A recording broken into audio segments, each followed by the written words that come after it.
Somebody take your titties out. Somebody take your titties out, yeah. Somebody take your titties out, yeah.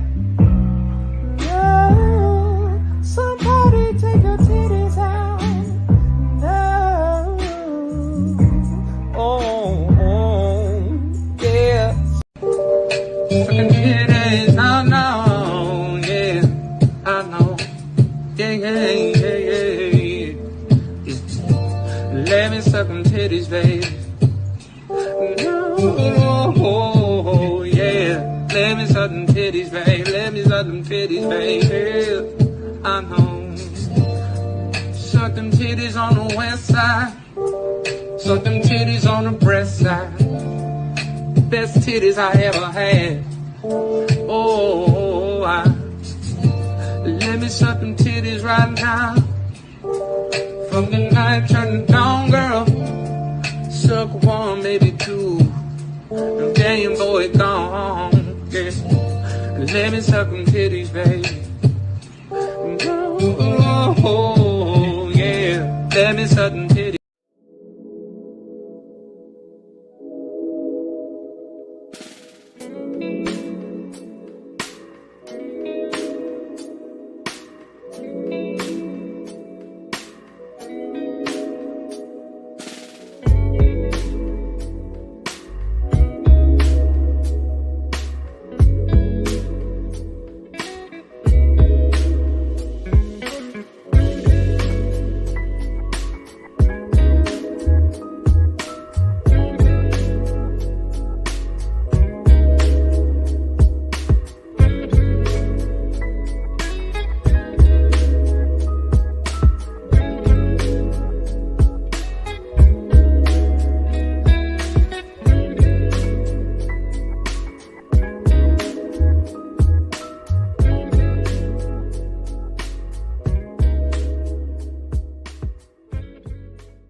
Anytime you have a question about anything in your life, Tren balone is the answer. You know, am I going to go on a cut? Tren balone. Am I going to go on a blast? Tren balone. Did I start a new job? Tren balone. Am I getting married? Tren balone. Am I getting divorced? Tren balone. Is my wife going into labor? Tren balone. Do I need to stay up all night and take care of my kid because my wife had a C-section? Tren balone. My dog died. Tren balone. What happened? I bought a new car. I'm nervous over the payment. Tren balone. I'm thinking about buying a new car. I don't know which car to buy. I'm concerned that the salesman might try to hustle me. Tren balone. Basically, any situation in life that you could possibly conceive of, Tren balone is the answer. So what did I turn to in my deepest, darkest days? Tren balone. That's what I did. I turned to Tren balone. When I was not being able to get more than 7 hours of sleep, when I was showing up to work a half-dead zombie, when I was coming home at night feeling cracked out and miserable and tired and not wanting to interact with my children and not wanting to do anything with my wife and just wanting to go to bed immediately after dinner, what did I do to resurrect myself from the coffin, from the grave? How did I rise again? Tren balone is the answer. Tren balone will bring you back from anything. I'll pay you in Bitcoin. Bruv. Bitcoin, bruv. Am I Super fucking Mario, bruv? Bitcoin. What the fuck is Bitcoin, bruv? Am I Sonic the Hedgehog of rings and coins, bruv? Am I Donkey Kong about rings? It's an N64 game about rings. What? Am I Crash Bandicoot, bruv? Rings. Pay me with Bitcoins. I don't even know what Bitcoins are, bruv. What's a Bitcoin? I don't know what Bitcoins are. I don't know what Bitcoins are, bruv. What's a Bitcoin? I don't understand that. My name is Michael Audrey Myers, and I'm one of the greatest ever. Every morning I wake up, 2 raw eggs, in the gym, 2-3 hours, sauna, cardio, training, weightlifting. You know, I do it all.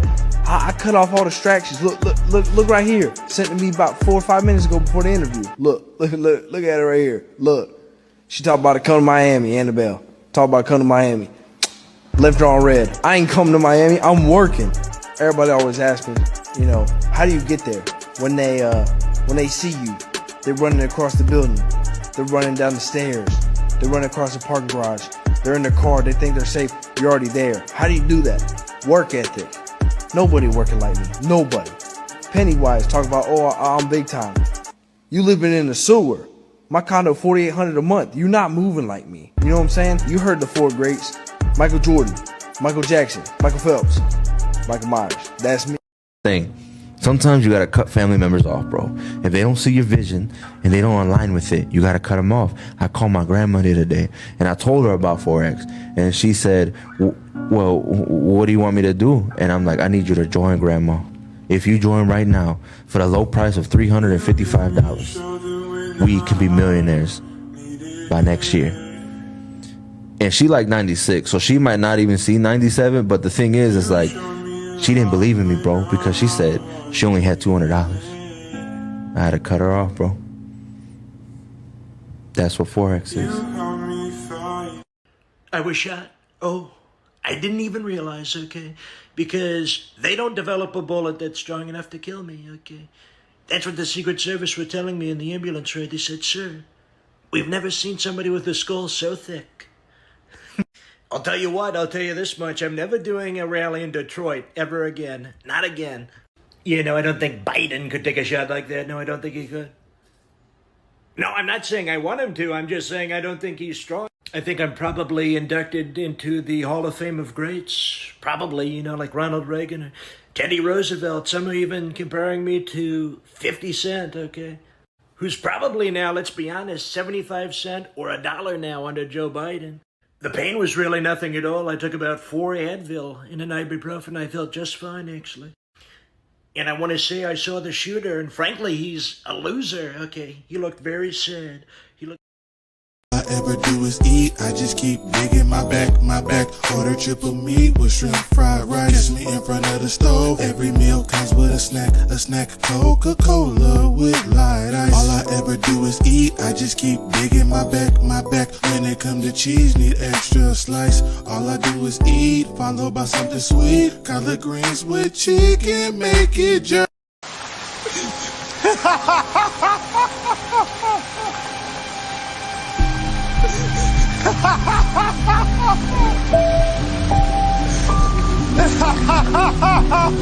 What the fuck are you wearing, bro? Yeah, man, got into crypto. Windfall, bitch. A couple of these altcoins in the portfolio went through the roof. And them NFTs I copped, yeah, up like 100x. Whoa. Thought my MetaMask wallet was gonna blow the server. IYKYK. If you know, you know. That's all I'm saying. Shit.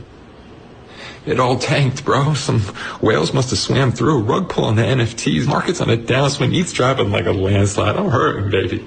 Bro, that was 2 seconds ago. You don't understand the game. It's brutal. You think you can Venmo me like $5, man? I'll get you back, I promise. Yeah, chill, man. I got you. Jeez. That go through? Yep.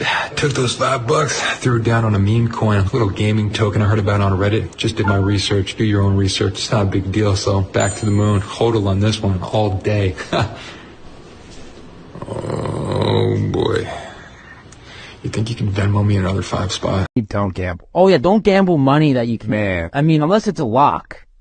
There's no such thing as a lock. That's the thing. Unless it's a lock. If it's a lock, oh my God, it's a little different. Stop gambling, alright? You're one spin away from generational wealth. Your daughter's college tuition is one spin away. Put your life savings on black. Remember that. Just go to Vegas, and if you lose, just keep getting loans. Remember this. Just keep spinning, keep gambling, keep gambling. You can't lose. You literally can't lose. You can only quit. Nobody knows about that fucking degenerate life when you're fucking down 40,000 and you battle the fuck back. You say, you know what? I'm a fucking strong, independent man. And you're not gonna tell me I should go to bed. I'm gonna battle the fuck back. And I'm gonna fucking get my money back. And guess what? I got my motherfucking money back. That's right. But when you go all in on something, I would say that does take conviction. Now, your conviction might be. How many chairs are you sitting on right now? One. Are you all in on the chair? The point really is you put on one pair of glasses. You've got one pair of AirPods right now. You're looking at me through one screen. You're using one microphone. That's a one microphone. Like, you trust it? Is that conviction? Seems kind of scary. Why don't you diversify? Why don't you use 10 microphones? The point really is things in your life Do you drive in 10 cars at the same time or one car at one time? Do you drive down one street? Aren't you afraid that you're driving down one street? Do you take a different way? You know? So my point really is, if you're you get on one airplane, are you convinced? Well, Bitcoin's the best crypto asset. Okay. What's the second best? There is no second best. There's no second best crypto asset. There's a crypto asset. It's called Bitcoin, right? Right? There's no second best. Okay. But take all your money, buy Bitcoin. Then take all your time, figure out how to borrow more money to buy more Bitcoin. Then take all your time and figure out what you can sell to buy Bitcoin. And if you absolutely love the thing that you don't want to sell it, go mortgage your house and buy Bitcoin with it. And if you've got a business that you love because your family works for the business that's in your family for 37 years and you can't bear to sell it, mortgage it, finance it, and convert the proceeds into the hardest money on earth. You didn't have to cut me off. Think I like it never happened, that we were nothing. I don't even need your love, but you treat me like a stranger and I feel so loved. No, you didn't have to stoop so low. Have your friends collect your records and change your number. I guess that I don't need that though. Now you're just somebody that I used to know. Now you're just somebody that I used to know. Now you're just somebody that I used to know. You didn't have to cut me off. Think I like it never happened, that we were nothing. I don't even need your love, but you treat me like a stranger and I feel so loved. You didn't have to stoop so low. Have your friends collect your records and change your number. I said I don't need that though. Now you're just somebody that I used to know. Now you're just somebody that I used to know. Now you're just somebody that I used to know. What's going on, you guys? It is Dollar Cost Crypto here with Fed. Cuts are coming soon, you guys. Fed cuts are coming soon to a store near you. September 11, 9/11. Once again, it's happening, man. How am I coming in? Is the audio coming in okay? Not choppy? Well, how we doing? Welcome to the party, you guys. We need the old intro back. Well, you can have it back. Demonetized I shall be in my outreach. Extremely. Is it good? All right. Beautiful. Bro, you have no idea what I've had to do to get internet in this place right now. Bro, let me tell you, dude, I'm gonna be real with you. Like, look, I'm gonna be real with you guys, man. Like, I'm gonna be really real with you guys right now, bros. Like, you guys know I've lived in Las Vegas and Miami and all this other stuff the last 4 years almost, right? And I think it's full-time the last 3 years. And this is the first time I've been in California for like a really good amount of time. I'm talking about like a whole month or something. It's been a minute, right? Since like maybe early 21. And there is some fucking loser energy going on. I started like, this is the first time I've been in, I'm always very positive. I'm always like super energetic and shit like that, you know? And I get over here, bro, and I'm starting to feel like a little bitch. I'm starting to feel like a little bitch. I'm like, I don't know if I should buy that right now. I'm like, whoa. There is some, I don't know what it is. It's the Cali energy, man. There's some straight loser shit, bro. Like, I mean, this is the best advice I got for you guys right now. Anytime you have a question about anything in your life, Trenbolone is the answer. You know, am I going to go on a cut? Trenbolone. Am I going to go on a blast? Trenbolone. Did I start a new job? Trenbolone. Am I getting married? Trenbolone. Am I getting divorced? Trenbolone. Is my wife going into labor? Trenbolone. Do I need to stay up all night and take care of my kid because my wife had a C-section? Trenbolone. My dog died. Trenbolone. What happened? I bought a new car. I'm nervous over the payment. Trenbolone. I'm thinking about buying a new car. I don't know which car to buy. I'm concerned that the salesman might try to hustle me. Trenbolone. Basically, any situation in life that you could possibly conceive of, Trenbolone is the answer. So what did I turn to in my deepest, darkest days? Trenbolone. That's what I did. I turned to Trenbolone. When I was not being able to get more than 7 hours of sleep, when I was showing up to work a half-dead zombie, when I was coming home at night feeling cracked out and miserable and tired and not wanting to interact with my children and not wanting to do anything with my wife and just wanting to go to bed immediately after dinner, what did I do to resurrect myself from the coffin, from the grave? How did I rise again? Trenbolone is the answer. Trenbolone will bring you back from anything. Shout out to Tren to me, man. That's a homie of mine. He's got some fucking hilarious. There's this one video I was gonna show it to you guys. Oh my god, yeah, dude. I've got some more memes and stuff. I just didn't play them right now just because I didn't want the intro to be like 15 minutes long. But dude, I had some hilarious. Well, you know what? Since we're on the topic and stuff, why not, right? Like,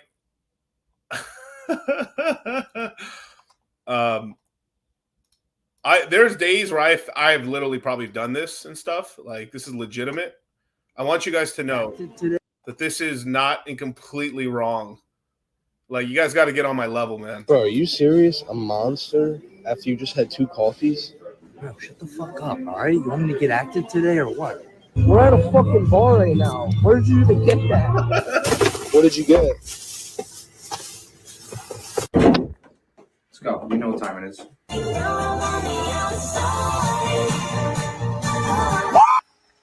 Finally. She'll hit me up. Right there. Okay, I'm going to tell you right now. This right here is peak DCC right here. If I could ever give you like, well, bro, we're about to have a heat of a stream if I'm like this right here. She'll hit me up now. She'll hit me up for sure. The eyes all bugged out.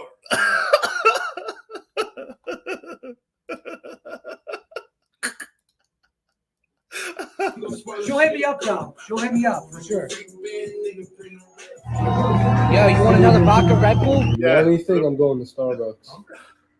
Let's go. I'll drive. You paying? You playing with me? Bro, are you serious? Gold, just gold, bro. Like, oh my god. Time for the Adderall? No, thank you. Oh my god, man. That's bad. Welcome to the party.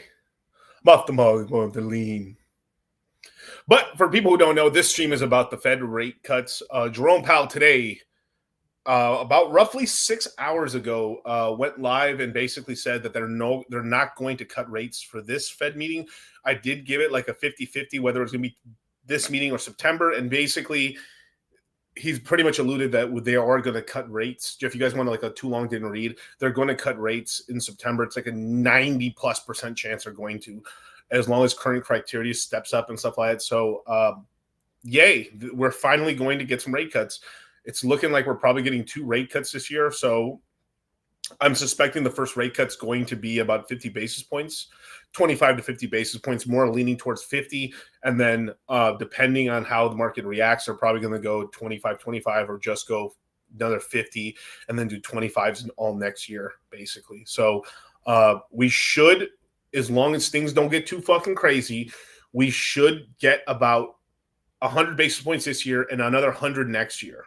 So that'll take us down to about 3.5% on the interest rates. Currently, we're at 5.5%.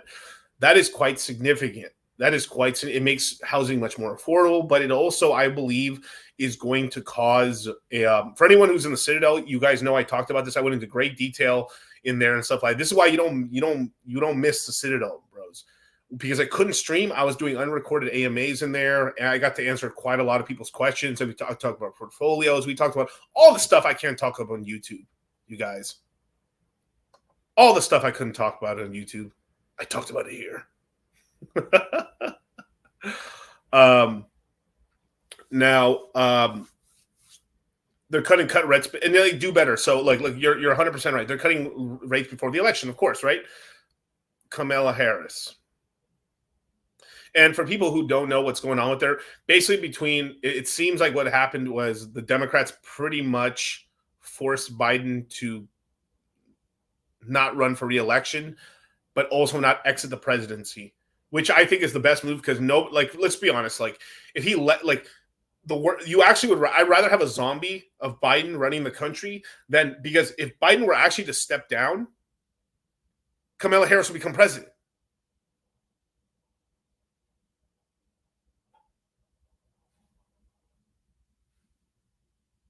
Hell no. President Ford actually predicted this. He said, like, a room full of little girls and boys, a little girl asked him, hey, Mr. President, do you think there'll ever be a female president? Well, Missy, as he tips his hat, Missy, at some point in time, we are going to have a male president with a female vice president. And one day, possibly because of medical conditions or an assassination attempt, he dies in office, and then we will have the first female president. bruh. So, you know, and then here's a shit, and you know what? I actually read a lot of comments about President Ford. They were actually shitting on him for him being kind of stupid. But if you actually go back, go listen to, like, I would say like right before Kennedy. I mean, no, right before, I would say, like, because I mean, obviously, right, Reagan, John, Bush Senior, very probably one of the smartest presidents we ever had is Bush Senior, he ran the CIA for many years. There's never such thing as an ex-CIA operative. Never forget that. Remember that, you guys, please. And which Biden, though?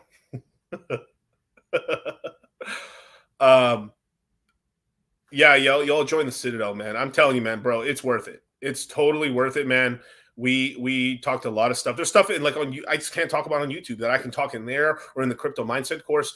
Okay. Also, just to give you guys a big FYI, me and Charlie are doing a flash webinar for both the Citadel and the crypto mindset course this Sunday before Moon Yang, 4 p.m. Pacific Standard Time. We're doing a flash webinar that's recorded. That means if you can't attend, you will have a copy of the recording for yourself. And you know, that deserves a little bit of a celebration. Bill Nye, the science guy. Bill.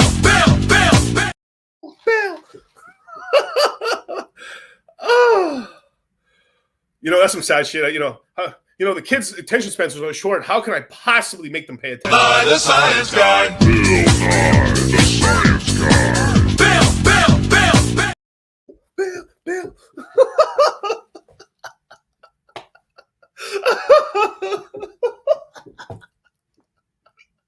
Miguel, your words are so riveting now. I don't know why. It's just so captivating.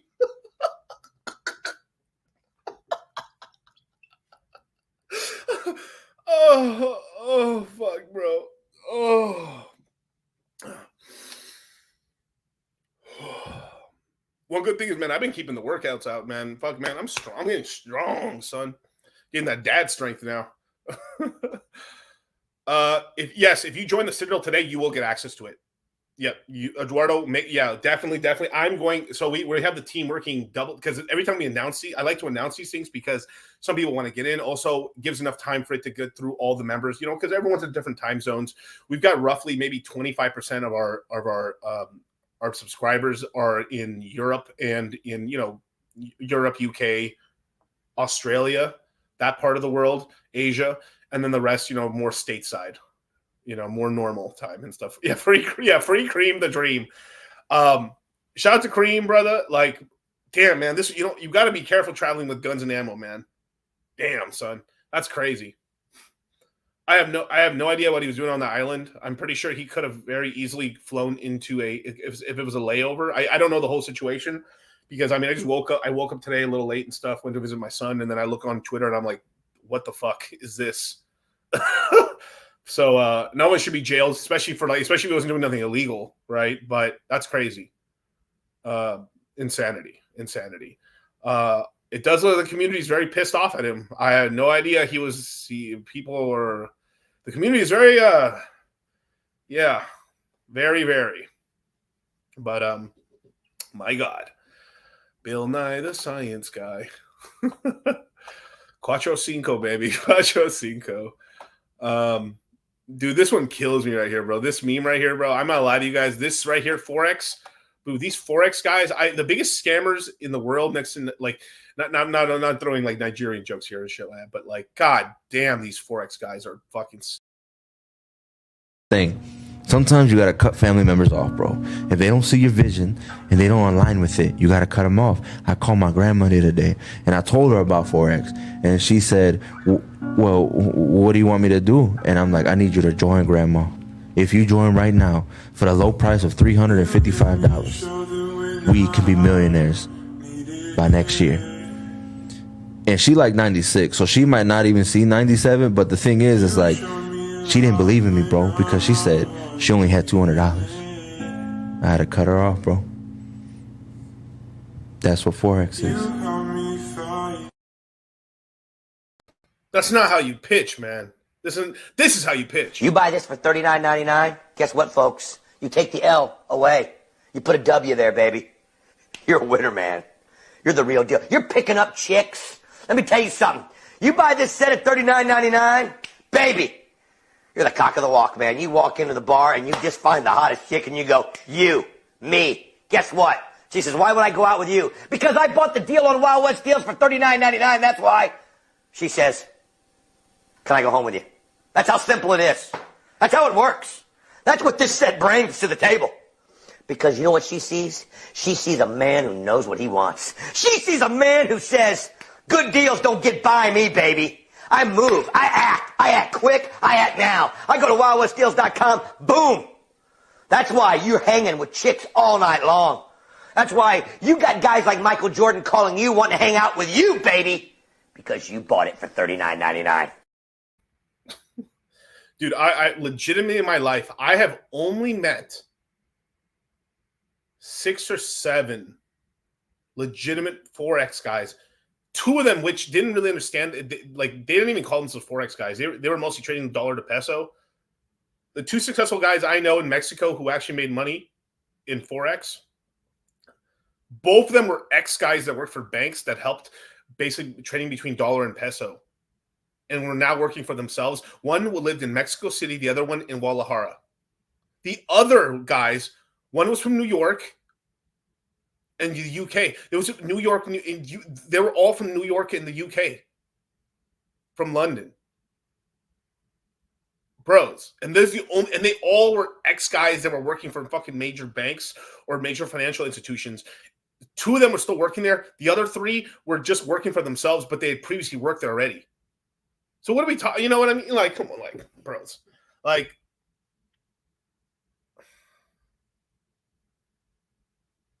I don't know, man. Maybe I should just give in and just advertise with fucking half-naked chicks. I mean, this is the way. And there's nothing like, I'm not talking about you can't make some profit and stuff, but I'm talking about like the lifestyle that some of these people are promoting in terms of that, like is like total fucking horse shit. Like, sure, dude, like, I mean, fuck, man, knowing what I know in crypto and shit, sure, I could day trade, sure, and stuff. I'd probably make some money, but eventually I'll lose somewhere unless I keep my very strict on how much I put per bet, essentially. You know what I mean? And even then, like, it's like you have to start off at such a larger base, or you're cranking the fucking leverage up to fucking insanity. Damn. Daniel Flores, I trade Forex. I'm good. All right. Good for you, brother. But like, yeah, crypto is just so much easier, man. You can buy spot and win. Some people decide to trade and stuff like that. That's perfectly fine, or use a very tiny. I mean, if you have to use leverage, I wouldn't ever use any more than 3x personally. Just because what's the fucking do like a 3x leverage, bro? 3x leverage, you get like a, I don't know, 30%, 30. No, what is that like? I guess they have to have the vig in that. I think it's like what 35 or 40% drop, and you're fucking you're liquidated. Dunzo, you know. Like that's horseshit, you know. But definitely, man. So Victor, I'll read your super chat real quick, and then we'll get into the. We're going to be reacting to basically what Jerome Powell said about the current Fed. Pause, as well as the cuts that are going to be happening more than likely on the September meeting, which is coming up pretty soon and stuff. I mean, we just had this meeting, but let's see what we're at for the Fed meetings.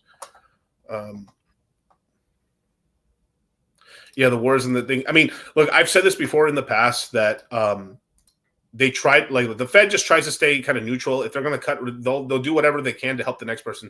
So basically September 18th, oh my God, that's such an opportunity on the 18th. But this is a very fast kind of flip around. I mean, like, damn. But yeah, September 18th, we're more than likely going to have the rate cuts right there. So not too shabby. I mean, let's see. They're clipping Kareem's $10 million portfolio and posting next to him asking for, yeah. I have no idea, man. I had no idea. Like people were fucking like had it out for Kareem that bad. But I think this is why personally, I supported the movie, but they offered me to be in the movie, and I personally said no, because I just had a feeling in my gut, because like I wasn't the one. So the main thing that told me not to be on the movie was just because the director basically gave almost none of the people in the movie any direct. He was going to edit it in the way he wanted to do it. So basically, I was like, you know what? There's a good chance here they could either the guy's an asshole who's making the movie and just makes me look like a fucking idiot, or makes me look, or maybe makes me look great, makes somebody else I have that's in the movie good. Like, I don't know. And then also, like, what kind of movie? Like, so I just decided, like, hey, appreciate it. I'll support it. I'll watch it because my friends are in it. I'm staying the fuck out of it. And impressively good decision.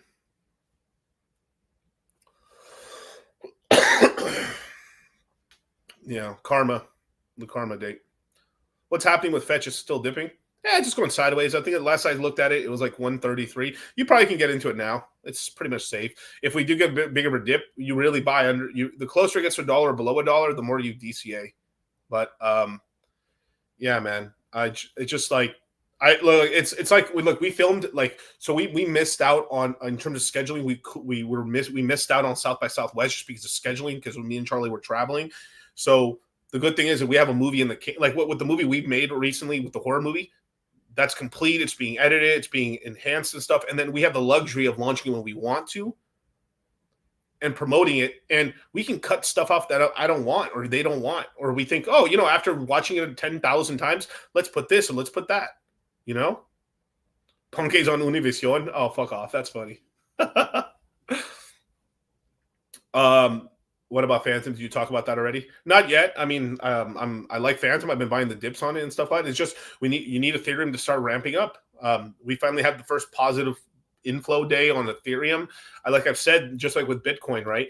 There's a certain amount of OTC that's going on right now. In a way, a lot of these funds are basically exchanges, more or less. They have to buy a certain amount of supply, whether they admit that or not. In order, it isn't like, oh, like $1 million came in, so like I'll sell 1 million shares of Ethereum that don't exist and have to go into the market. No, they have an OTC amount that they can just buy at a certain price, or they just start buying right now. And I think that's kind of what's going on, is that the reason Ethereum and a lot of stuff's going sideways is they're buying up supply right now, and then they're selling it off into profit. That's how they're making extra money off this stuff. Oh my God. If Sol hits 130, I won't be responsible for my actions. Yeah, basically, yeah. Man, remember when I was talking about $80 Sol, $50 Sol, $40 Sol? Mm-hmm. All right, Victor Garcia, what's up, DC? I'm 23, trying to retire my parents. How is a 31K portfolio going to perform?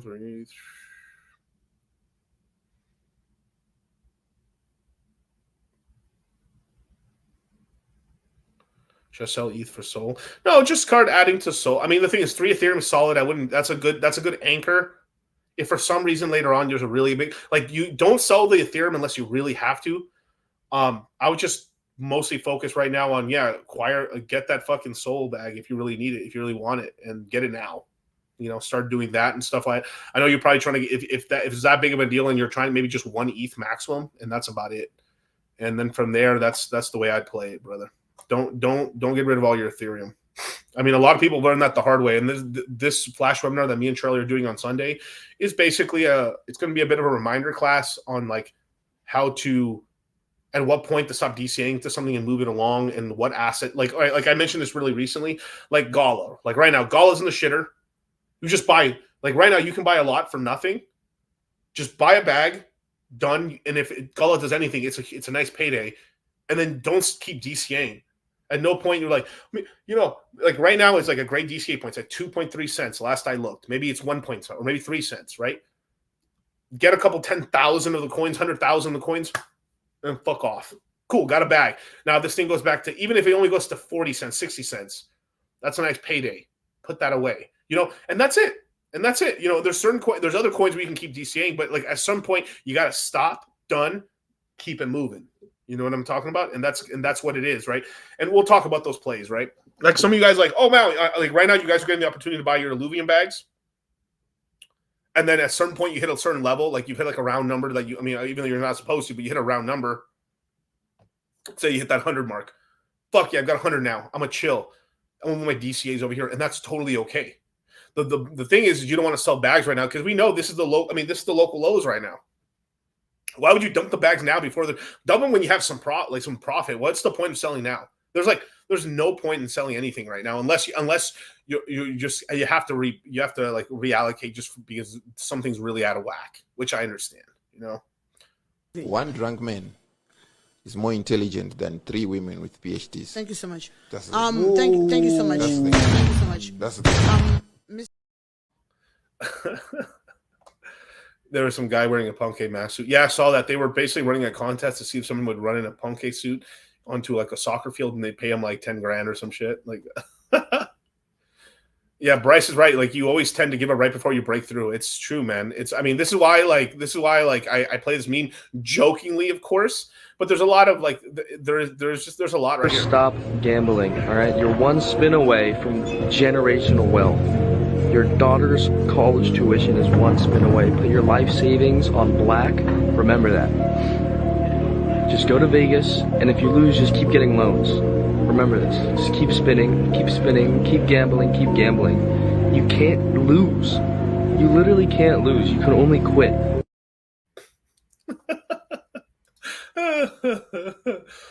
Oh, fuck, man. Oh. You're never too young to have a Vietnam flashback.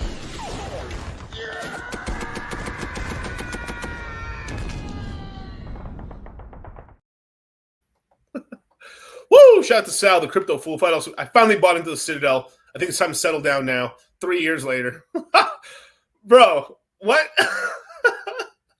Oh my God, you're hurting my feelings right now. But hey, boy, welcome, brother. Welcome to the Citadel. 3 years. I live in a town where there's like no emo girls and no scene girls, and it sucks. There's all these basic bitches who listen to Taylor Swift. Ew, Taylor Swift's disgusting. I'm just really pissed. Well, regardless, brother, welcome to the Citadel, brother. Ready to ascend, man. You're in it for some real cool stuff, man. Ew, they listen to Taylor Swift and stuff, man. But shout out to you, Sal, bro. Welcome to the fam. All right, man, let's get into this review right now, man. I think a good 37 minutes in, we can finally talk about what's on topic. We are going to be reviewing Jerome Powell and his speech right now, this powerful door where he always enters from. And away we go.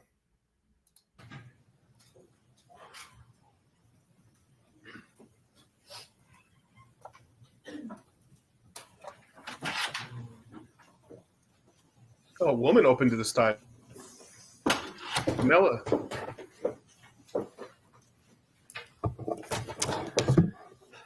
Good afternoon. My colleagues and I remain squarely focused on achieving our dual mandate goals of maximum employment and stable prices for the benefit of the American people. Our economy has made considerable progress toward both goals over the past 2 years. The labor market has come into better balance, and the unemployment rate remains low. Inflation has eased substantially from a peak of 7% to 2.5%. We are strongly committed to returning inflation to our 2% goal in support of a strong economy that benefits everyone. Today, the FOMC decided to leave our policy interest rate unchanged and to continue to reduce our securities holdings. We are maintaining our restrictive stance of monetary policy in order to keep. To explain one little thing, that means that they have a bunch of assets on the balance sheet, and basically what that means is they're letting them just run off. So in a way, they're getting rid of money supply in the system. Even though they're not printing money, they're not moving the rates or anything like that, but just letting their balance sheet get smaller. That pretty much shrinks the money supply in the system. Keep demand in line with supply and reduce inflationary pressures. We are attentive to risks on both sides of our dual mandate, and I will have more to say about monetary policy after briefly reviewing economic developments. Recent indicators suggest that economic activity has continued to expand at a solid pace. GDP growth moderated to 2.1% in the first half of the year, down from 3.1% last year. Private domestic final purchases, or PDFP, which excludes inventory investment, government spending, and net exports, and usually sends a clearer signal of underlying demand, grew at a 2.6% pace over that same period, the first half. Growth of consumer spending has slowed from last year's robust pace, but remains solid. Investment in equipment and intangibles has picked up from its anemic pace last year. In the housing sector, investment stalled in the second quarter after a strong rise in the first. Improving supply conditions have supported resilient demand. And there it is, ladies and gentlemen. That's what they wanted. They finally wanted they've been kind of pissed off that basically construction hadn't really slowed down. Construction really hadn't lost a bunch of jobs. Jobs is now slowed down. You're finally starting to get outside of maybe the top 3 or 4 states in America in terms of like Nevada, Texas, Florida. Oh, look at that. I wonder why. And a couple of other small amount of states. The majority, about 45 of the other states, are net going down in prices. So they're like, he's actually like, them saying that is basically means like, yes, prices going down. This is awesome. And this is, I think, one of the big reasons why they finally changed their stance. Finally, they're getting crushed. Now we can start lowering interest rates a little bit. And the strong performance of the U.S. economy over the past year. In the labor market, supply and demand conditions have come into better balance. Payroll job gains averaged 177,000 jobs per month in the second quarter, a solid pace, but below that seen in the first quarter. The unemployment rate has moved up, but remains low at 4.1%. Strong job creation over the past couple of years has been accompanied by an increase in the supply of workers, reflecting increases in participation among individuals aged 25 to 54 years and a strong pace of immigration. Nominal wage growth has eased over the past year, and the jobs to workers gap has narrowed.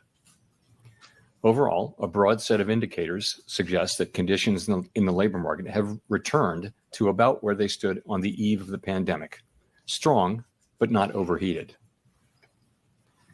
Inflation has eased notably over the past 2 years, but remains somewhat above our longer run goal of 2%.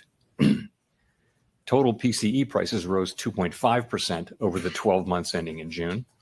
Excluding the volatile food and energy categories, core PCE prices rose 2.6%.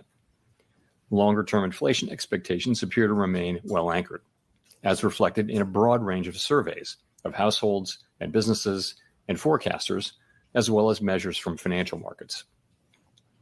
My colleagues and I are acutely aware that high inflation imposes significant hardship as it erodes purchasing power, especially for those least able to meet the higher costs of essentials like food, housing, and transportation.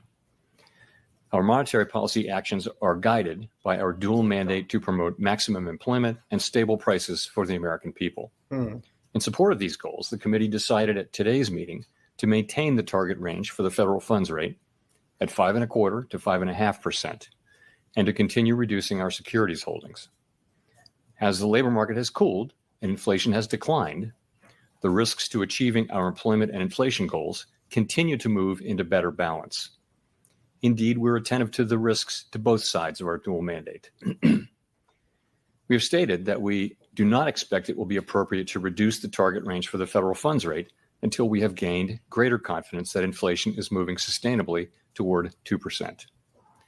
The second quarter's inflation readings have added to our confidence, and more good data would further strengthen that confidence. We will continue to make our decisions meeting by meeting.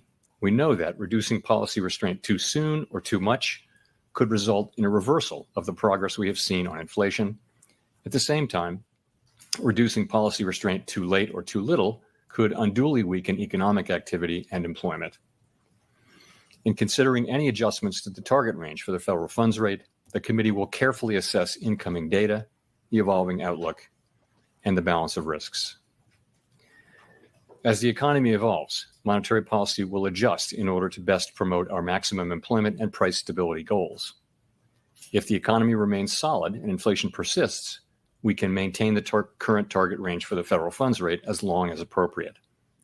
If the labor market were to weaken unexpectedly or inflation were to fall more quickly than anticipated, we are prepared to respond. Policy is well positioned to deal with the risks and uncertainties that we face in pursuing both sides of our dual mandate. The Fed has been assigned 2 goals for monetary policy: maximum employment and stable prices. We remain committed to bringing inflation back down to our 2% goal and to keeping longer-term inflation expectations well anchored. Restoring price stability is essential to achieving maximum employment and stable prices over the longer run. Our success in delivering on these goals matters to all Americans. We understand that our actions affect communities, families, and businesses across the country. Everything we do is in service to our public mission. We at the Fed will do everything we can to achieve our maximum employment and price stability goals. Thank you. I look forward to your questions. Kind of bullshit, but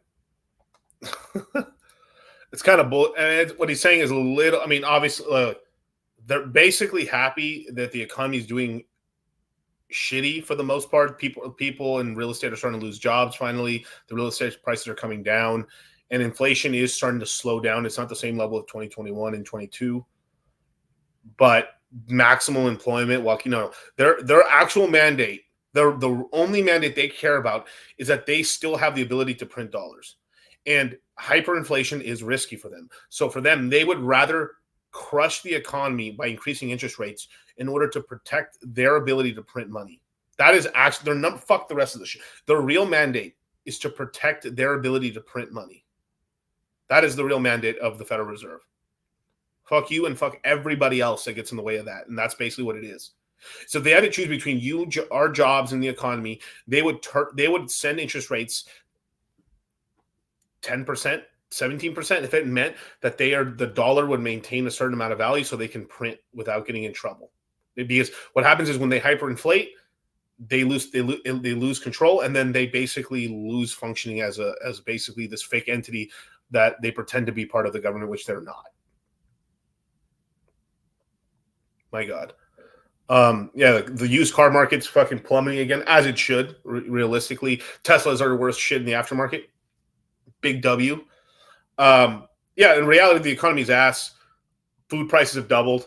Okay, I would probably say legitimately, food prices since 2020 to now have probably gone up 50%. 50 to 60%, legitimately.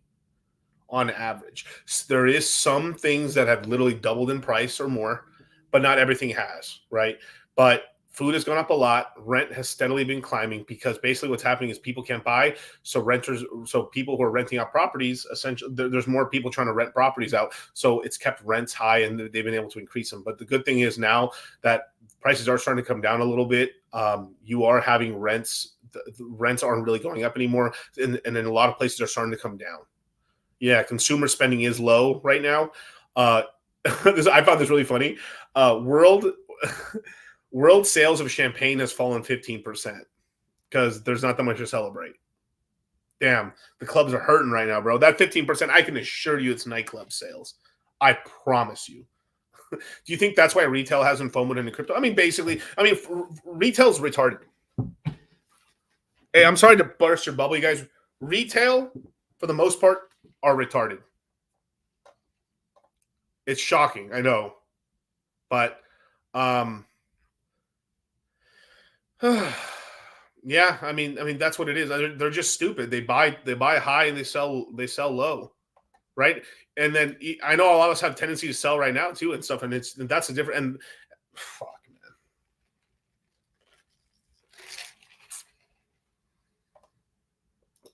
Oh my God, man. I mean, hey Anna, remember you told me I was gonna be a nobody and a drug addict? Look at me now.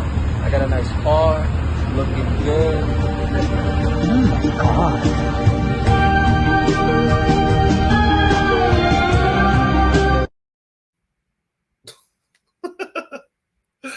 Oh my God. Franklin, free cream. Free cream, the dream. That's right. Free Franklin from 9 to 5. That's right. That's right. Oh my God. See, RJ, let's see. I'm heavily invested in a Pulse chain. I like to diversify into different chains, about 15, 20K. I've had to buy 3 coins. Solana, Phantom, AVAX, ton. Those 4. AVAX is on a big discount right now. Solana it's basically the number 3 of this season so far. Phantom, Dark Horse, it's going to do very well. It's going to transition over into a brand new blockchain S, which should happen sometime in late September-ish, late Q3. And Ton Network, no one's really talking about Ton that much. We've been talking about $1 right now. I think currently you can pick it up for about $6. There you go. Retail's easy to trigger. Oh yeah, for definitely. I mean, the thing is, it's look. I'll tell you what it is. I'll tell you what it is. Oh, look. The Alibaba right here. I am about to give you. This is yeah, no problem. RJ Crypto. You have a good day, brother. Amen. God bless you. Okay. So here's what it is. Okay. Whew. Okay. So all you need. So there's gonna be two events. In the let me full screen myself. I just pulled this down. Okay. Wow, I stayed half cut. Look at that. Incredible. All right, so here's what it is. Yeah, green candles will retail will follow. But you need retail. What people mean by retail, they mean new noobs and new money coming in that don't know what they're doing. So you can extract their capital realistically, right? We're not talking about you fucking crypto degenerates and you fucking half starving jackals that are still here right now. Shout out to Hex Monkey. Shout out to everybody in the chat. Out here, we're the jackals, man. We're out here. We're gonna kick ass and chew bubblegum, right? But here's what it is, right? Last cycle, Bitcoin hit $20,000. And then so there's this point in 2020 where like we kept hitting 20,000 and going down 20,000. Like no one believed it. Like people didn't feel like we were in a bull run until we hit about $27,000 Bitcoin for the first time. That happened in late 2020. When that happened, people finally went, "Oh shit! If we dip back down, we'll still be above 20,000. Holy shit! Holy shit! We're in a bull run now. Oh my god! Oh my god!" That's when like the dum-dums of us who are here right now, me, you, everybody else, was like, even me, it caused FOMO in terms of just like, oh, let me look at the last things to buy before things go really bananas, right? And then we had this rocking year. Hex pulled. I mean, everything went. I mean, Hex went up. I mean, fucking everything went crazy after that, right? But that number for crypto, and I'm telling you right now, it's $81,000 Bitcoin. Because look, the all-time high of 2021 was 69,000. We've hit 74, but that's not high enough on a dip to keep us above that. So we need to go to the next paradigm. We need to go to $81,000, $84,000 Bitcoin. That means even if we crash, we're still in the 70s. And then people go, "Oh fuck, it's on." But the number that retail starts YOLOing in like fucking retards. Like retards. Here we go. You ready? $100,000, 6 figures. That's enough for like, oh, what's happening? And I've said this for 2 fucking years. 2 motherfucking years I've said this. Bitcoin today breaks 100,000 for the first time in history. Do you know if you had been buying Bitcoin since we've been telling you not to buy it, that you would be rich? Stupid you for not buying. That's it.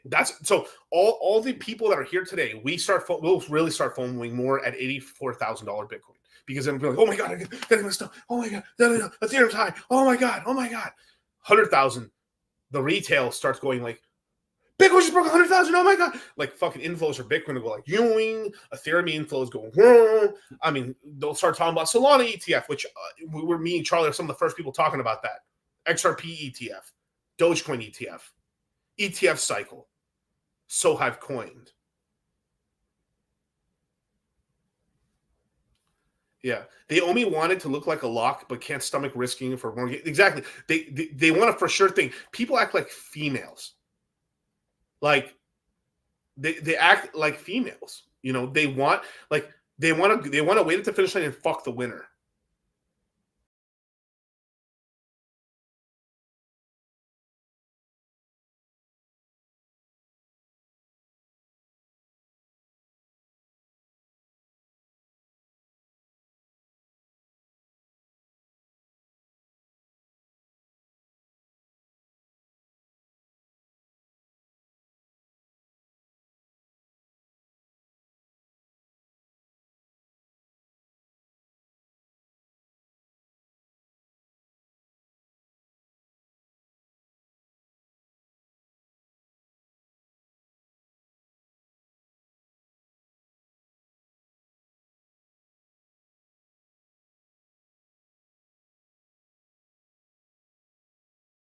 Welcome to the party. Yeah, don't fuck around and give me Henny. Oh my god, bro. Incredible, man. You know, this is a state of America today. If bro. elected in 2024, what will you do first? First of all, I would Will Smith half of Congress. I would walk through Congress like whacka, whacka, whacka, whacka. Make them reevaluate. It's so hard for me. I gotta really do a stream where I don't get demonetized. It's so difficult for me, bro. I gotta start doing shows with no memes, just my intro, and then go in, bro. I've been really fucking myself so much. Oh fuck, bro. Oh my god, bro. I'm fucking myself so much. Oh my god, dude. Damn, dude. Fucking gold, you guys. Fucking gold. Anyways. All right. Let's continue on, you guys. Let's go on with this this little Fed meeting right here. He's gonna go in. So right now he's gonna go to Q&A. Pretty much later in this Q&A, he's pretty much gonna say that, yeah, if the tests come out, but the tests, like, if things keep going the certain trajectory they're going right now, we're more than likely gonna cut in September. Not bad.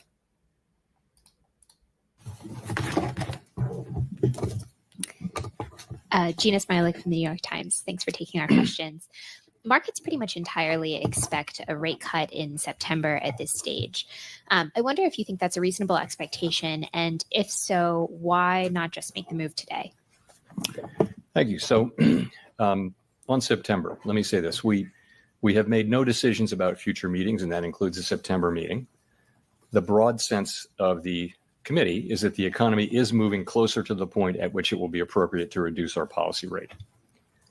In that, we will be data dependent, but not data point dependent. So it will not be a question of responding specifically to one or two data releases. The question will be whether the totality of the data, the evolving outlook, and the balance of risks are consistent with rising confidence on inflation and maintaining a solid labor market. If that test is met, they've been able to lower the interest rates for almost, I would probably say, 4 months now. Like, they have been, like, realistically, let me show you guys. Since we got they should have probably cut interest rates since May 1st. They should have cut interest rates since May 1st. So we're already 2 meetings, like, that's quite a bit of months away, right? They could have cut, like, I realistically think May 1st meeting is really where they should have cut. I mean, there's you could probably even, like, say even the 20th of March, but, like, realistically, I think May 1st that would have been the perfect time to cut legitimately. But why are they doing it in September? Because of the elections. They're getting political pressure.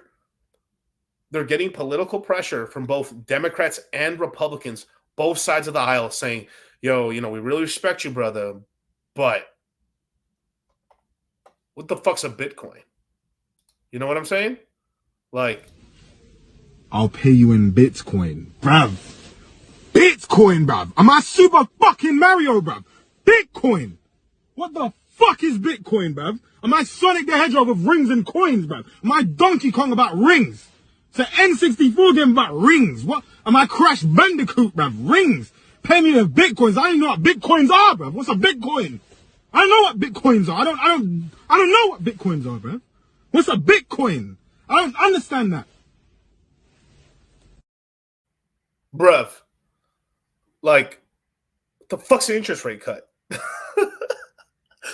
So they're doing this because, look, November's too late. December's way too late. And I personally think if they waited until November, December, you would start structurally having some problems. I mean, I think, honestly, they should have done it in this meeting. I gave it a 50% chance happening in July. And, like, I'm giving it, like, basically 90 to 100% in September. They have, and there's political pressure. And then realistically, they should have cut it since, like, May 1st. Let's be really honest here. So, like, bullshit, basically. So, yeah, anyways. Brev. What am I, Super fucking Mario? Of responding specifically to one or two data release. Gina Smilik from the New York Times. Thanks for taking our questions. markets pretty much entirely expect a rate cut in September at this stage. I wonder if you think that's a reasonable expectation, and if so, why not just make the move today? Thank you. So on September, let me say this. We have made no decisions about future meetings, and that includes the September meeting. The broad sense of the committee is that the economy is moving closer to the point at which it will be appropriate to reduce our policy rate. In that, we will be data dependent, but not data point dependent. So it will not be a question of responding specifically to one or two data releases. The question will be whether the totality of the data, the evolving outlook, and the balance of risks are consistent with rising confidence on inflation and maintaining a solid labor market. If that test is met, a reduction in our policy rate could be on the table as soon as the next meeting in September. That So you asked, bombshell right why there, not that today? bombshell crashed bonds like 10% because rates are coming down. And like, I don't know why people are so surprised that like this information, actually, you already had like 2-year bonds already crashed down anyway earlier than this. So basically someone found out about 30 minutes before this went live. And, you know, of course, but that always happens. Like I actually was telling this to Charlie earlier today at a call that like this happens every 2 to 3 years, that somebody from the Department of Agriculture slips a New York guy, you know, the ag report a little early. And it's always like the guy, some chump basically sold it. Like I've seen it from 20,000 up to 150,000. Like where like some New York guy basically says like, give me the agricultural report a month or two early, and then you know they use that, you know, to trade, of course, right? And you know, like here's a 20, here's a hundo for you. And this happens every couple of years. I literally remember it's almost like clockwork. Every 3-4 years, there's like somebody gets caught, some guy in the agriculture, you know, the agriculture in the ag industry and stuff for the United States government who just slipped them the report early. This happens at all levels. Like somebody, you know. And I would just say, again, that the broad sense of the committee is that we're getting closer to the point at which it will be appropriate to reduce our policy rate, but that we're not quite at that point yet. Howard. You dealt with the onion? Go ahead. So just to follow up on that a bit, if inflation behaves as you expect between now and September, would you regard a cut in September as sort of the baseline scenario right now? So I guess I would think about it this way. I'll give an example of cases in which it would be appropriate to cut and maybe that it wouldn't be appropriate to cut. So if we were to see, for example, inflation moving down quickly or more or less in line with expectations, growth remains, let's say, reasonably strong, and the labor market remains, you know, consistent with its current condition, then I would think that a rate cut could be on the table at the September meeting. If inflation were to prove, you know, stickier and we were to see higher readings from inflation, disappointing readings, we would weigh that along with the other things. You know, I think it's going to be not just any one thing. It's going to be the inflation data. Let me give the truth, man, right here, you guys. This is the God honest truth right here. Okay. Here's the God honest truth. The nightclubs in Miami are empty, bro. Half the tables are empty. Strip clubs are hurting. This is the real. If you want to know what discretion, the tail end, the spear's tip of discretionary income. OnlyFans money down. Nightclubs down. Titty bars down. That's it. You know. As soon as those places start going up, it's the fastest tall tale sign to know. It's the truth. It's the fucking truth. Support your local strip club, but more for informational. Get friendly with the door guy. This, slip him a $5, slip him whatever the fuck you need. Well, probably not a $5, but here's a hundo, bro. Let me know. Dude, yeah, business is starting to kick back up. You know it's coming. Damn, Miami strip clubs are amazing. This is serious. God damn it, Davian. God damn it. But this is the fact, bro. This is the truth. The truth, bro. And it just comes from this. One drunk man is more intelligent than 3 women with PhDs. Thank you so much. That's thank you so much. That's the Thank you so much. That's the Because these fucking hookers have all the information, but they're too stupid to know what's going on. There's a couple. I'm not saying that there isn't some women with PhDs out here from the streets, right? You know, some of us here, you know, we got a PhD, pretty huge dicks, right? Like, we got PhDs. But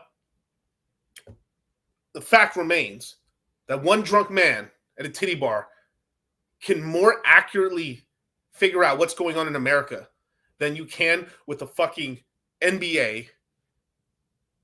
Actually, probably an NBA player actually would probably do pretty. He's a lot. But I'm saying, like, realistically, if you strip club owners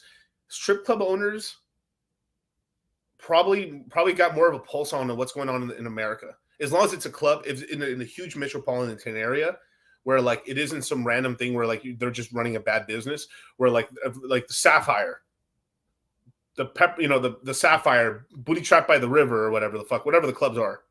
Tootsies or whatever, right? Like, that actually more than likely, man, oh my God, is probably some of the most valuable information in America. Like, can you imagine if you had access to those books to see what they're raking in, and then as it starts trending down, that's like, it would probably be the most accurate, most pinpoint accurate way to tell how much the U.S. economy is growing without fail, bros.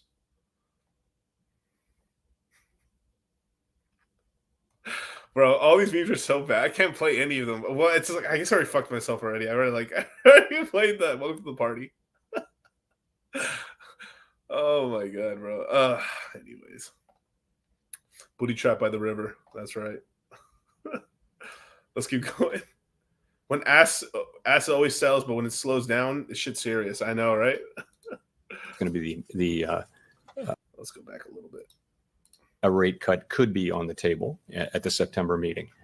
If inflation were to prove stickier, and we were to see higher readings from inflation, disappointing readings, we would weigh that along with the other things. I think it's going to be not just any one thing. It's going to be the inflation data. It's going to be the employment data. It's going to be the balance of risks as we see it. It's going to be the totality of all of that help us make this decision.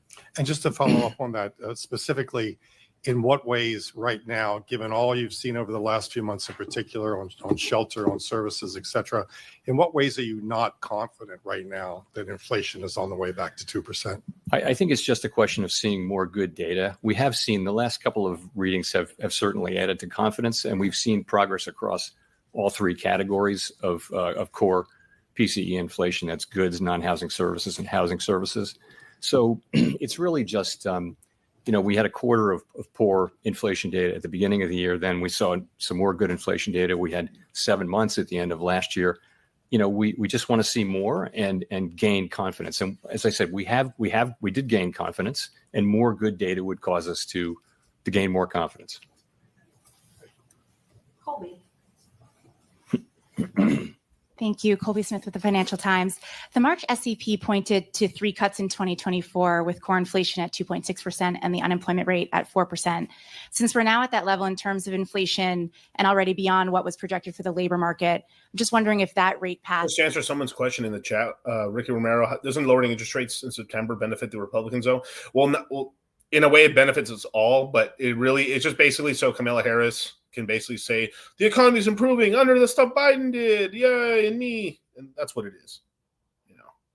Yeah, good inflation data means middle class is drowning. That's right, the middle class is getting fucked. Even the rich are spending less just because, like, oh fuck, man, I can't make it off the middle and the lower classes right now, so I gotta not spend as much, and then which even hurts the middle class even more because the rich spending is how a lot of the middle class businesses make things. So like, I would imagine right now people aren't getting a certain, like if I was in the trades right now, my income would probably be like stagnant, probably. I would imagine, just because I'm getting less bigger jobs. I'm getting probably more smaller and must-need jobs versus like the lucrative, like retarded wife asking to get the entire property redone for no fucking reason just because it looks pretty. God bless, Karen.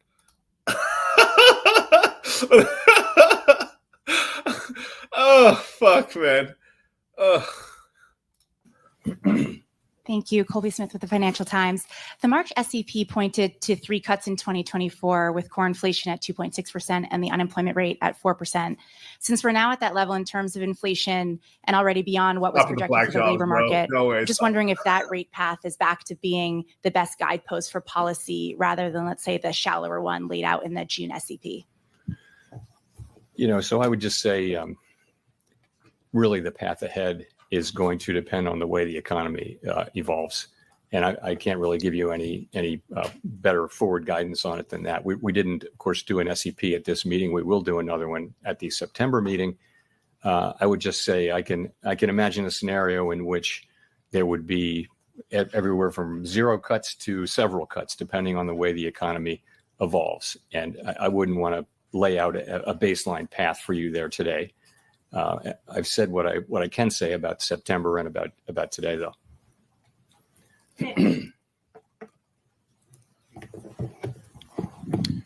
Nick Timmeros of the Wall Street Journal. Chair Powell, you've said before that you wouldn't wait until inflation got to 2% to cut rates because of how inflation has lagged. Does that apply for the labor market too? If the labor market is back in equilibrium, why is restrictive policy and potentially very restrictive policy, given the high real funds rate, warranted right now? So this is the very reason that we're thinking about that we've said in our statement that we're going back to looking at both mandates and that we think the risks are coming back into balance. We think what the data broadly show in the labor market is an ongoing gradual normalization of labor market conditions. And that's what we want to see. We've seen that over a period of a couple of years and a move really from overheated conditions to more normal conditions. We are watching the labor market conditions quite closely. And that's what we're seeing. If we start to see something that looks to be more than that, then we're well positioned to respond. That's part of what we're thinking. And when you talk about seeing something that's more than whatever softness or slowdown you expect, in the past, you've said that stronger growth wouldn't override better news on inflation. I wonder how that cuts the other way. If you're seeing more softness in the labor market than what you would expect, does that change the calculus on what you're looking for out of the inflation numbers to recalibrate policy? So we have growth isn't one of our 3. We have 2 mandates, as you know. The labor market, maximum employment is one, and stable prices is another. So we weigh those 2 things equally under the law. When we were far away from our inflation mandate, we had to focus on that. Now we're back to a closer to even focus. So we'll be looking at labor market conditions and asking whether we're getting what we're seeing. And as I said, we're prepared to respond if we see it that it's not what we wanted to see, which was a gradual normalization of conditions. If we see more than that, and it wouldn't be any one statistic, although of course the unemployment rate is generally thought to be a good single statistic, but we'd be looking at wages, we'd be looking at participation, we'd be looking at all the things, surveys, quits, hires, all of those things to determine the overall status of the labor market. But we're looking at it now. I would say, again, I think you're back to conditions that are. They've been able to cut for a long time, but they're more happy because real estate's starting to go down and people are starting to lose jobs in there. And then that's why they're finally happy. Because if the increased interest rates is not going to make these jobs, it's like you destroy a job. They don't just because rates go down doesn't mean they get instantly hired back. It's like a swing effect. Like a lot of people losing jobs, brodies. But long live Las Vegas, Dallas, Austin, Miami, probably the greater Florida area, realistically. Charlotte. Anywhere else I could think of. There's a couple places in Arizona that are doing really well. Arizona's doing very well. But it is what it is, Or close to 2019 conditions. And that was not an inflationary economy. Broadly similar labor markets then. I think core inflation was actually running below 2%. So I don't now think of the labor market in its current state as a likely source of significant inflationary pressures. So I would not like to see material further cooling in the labor market. And that's part of what's behind our thinking. The other part, of course, is that we have made real progress on inflation, and we've got growing confidence there that we are not quite there yet, but we're getting more confident. All right, let me tell you the real reason real quick. The reason that we had inflation legitimately is that they printed a fuck ton of money when no one was being able to work. They grinded the economy to a halt. So basically production in the United States essentially went to zero or collapsed almost, outside of a couple of essential workers. And then China completely turned off the factories. So we had a complete supply issue. So we basically stopped making things, and we've been basically catching up on reopening factories and reactivating the fucking supply. And then on top of that, we decided to go, I think it was the right thing to do, but the COVID thing was not the best timing for that shit. It was basically a trade war with China. And basically we started rugging China on factories, moving them to India and moving them, repatriating them back over here to the United States, Mexico, Canada, and basically we basically are centralizing our production output instead of decentralizing it, which we had, it was around all the world. Now the United States militarily and everything is concentrating the amount of places that things are being created at right now. That's what happened. That's exactly what happened. My God, Scottsdale's a land of dime pieces. Yeah, Scottsdale's pretty cool. Y'all fools, bro. Y'all fools. That we're on a sustainable path down to 2%. So those two things are working together, and we're factoring those both into our policy. Chris. Chris Rugaber, Associated Press. You mentioned not wanting to see any further cooling in the job market. Why not, or would you consider preemptive cuts to prevent if you saw risks of an unexpected cooling? Is that something you would cut ahead of time for?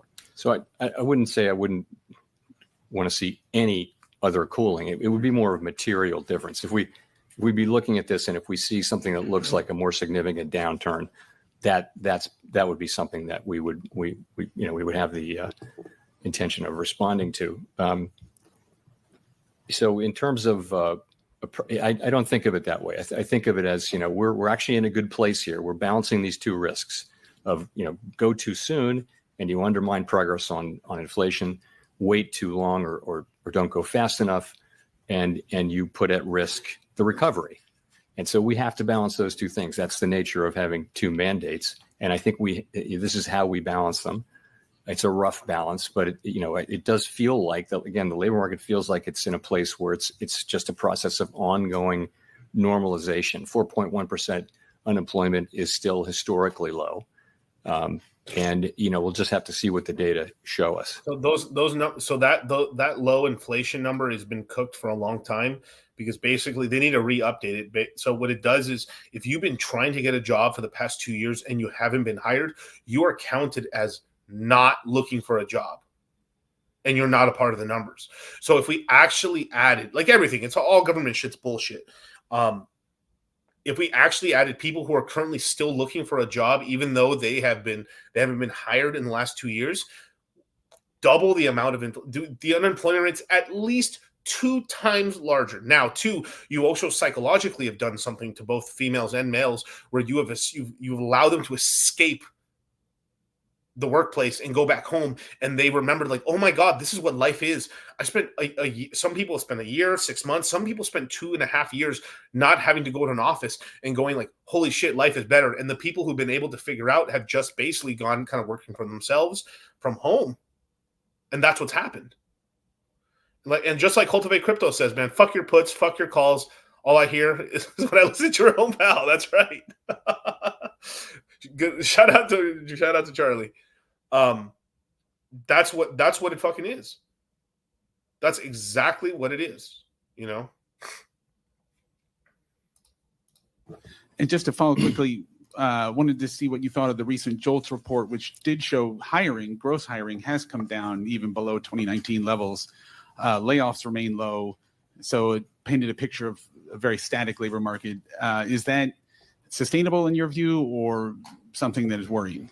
Thank you. So I think all of the data points continue to point to kind of the direction we would want to see. So that was taken as there was a decline in job openings.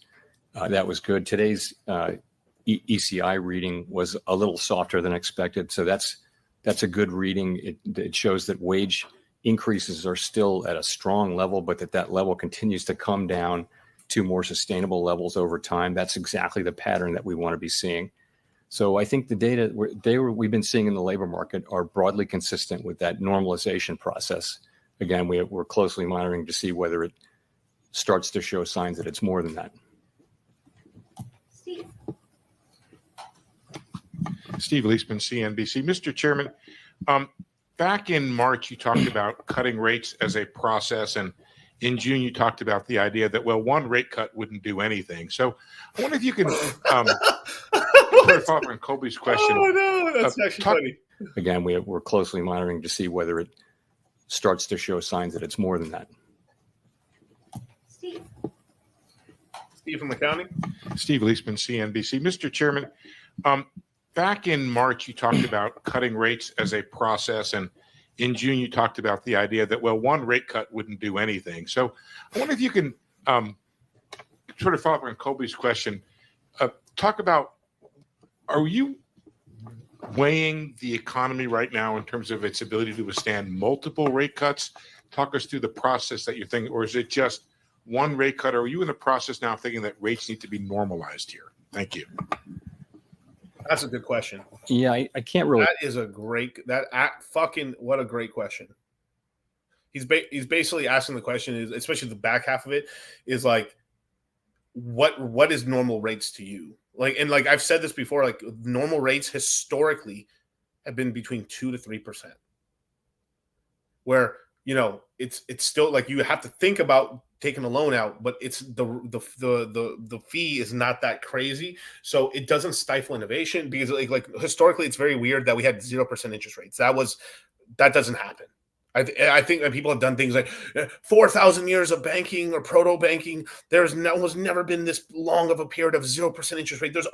People have always had interest on borrowing and lending. So yeah. They say that honestly, we've seen significant movement in the labor market, and we're very mindful of this question of is it just normalization or is it more? We think it's just more normalization, but we want to be in a position to support the labor market. At the same time, we're seeing progress on inflation. So we actually got to this. We raised rates a year ago at the July meeting, and if you look at the situation in the economy a year ago. Inflation was over 4%. I can also explain. A year ago, people still had more money left over from the bull run. Now that money hasn't been coming in, the people have still spending money, have been tightening it down. But a lot of people haven't had a kit of cash for a long time, so their money's running out. They're having to go back to jobs and stuff like that. They're having to spend less, and then the rich are so rich that when you have money, you're still spending money on food, you're still going out, you're still doing everything, but you're just not doing stupid, ridiculous shit. Your wife wants to spend $45,000 redoing the entire front of the house. No. Honey, I would like to redo the entire kitchen. No. That's it. But in terms of like, hey, they still have money to pay. They still have money to pay the fucking car payments. They still got money to go out. They still getting shit-faced and wine. There's still a little gambling. Like that shit's all cool. But it's the ridiculous spending. But the ridiculous spending is also what also spurs the economy, right? When she's spending $45,000 to redo the whole front of the house, DCC is there to service that. In the past, it was a completely different economy. Now we've made a lot of progress, and the labor market, as I think, unemployment was in the mid threes. So it's a different economy, and I think it's time. It's coming to be time to adjust that so that we support this continued process. The thing we're trying to do is, that we have we've had this really significant decline in inflation, and unemployment has remained low. And this is a really unusual and historically unusual and such a welcome outcome for the people we serve. What we're thinking about all the time is how do we keep this going? And this is part of that. We think we don't need to be 100% focused on inflation because of the progress we've made. 12-month headline at 2.5, core at 2.6. It's way down from where it was. The job is not done on inflation, but nonetheless, we can afford to begin to dial back the restriction in our policy rate.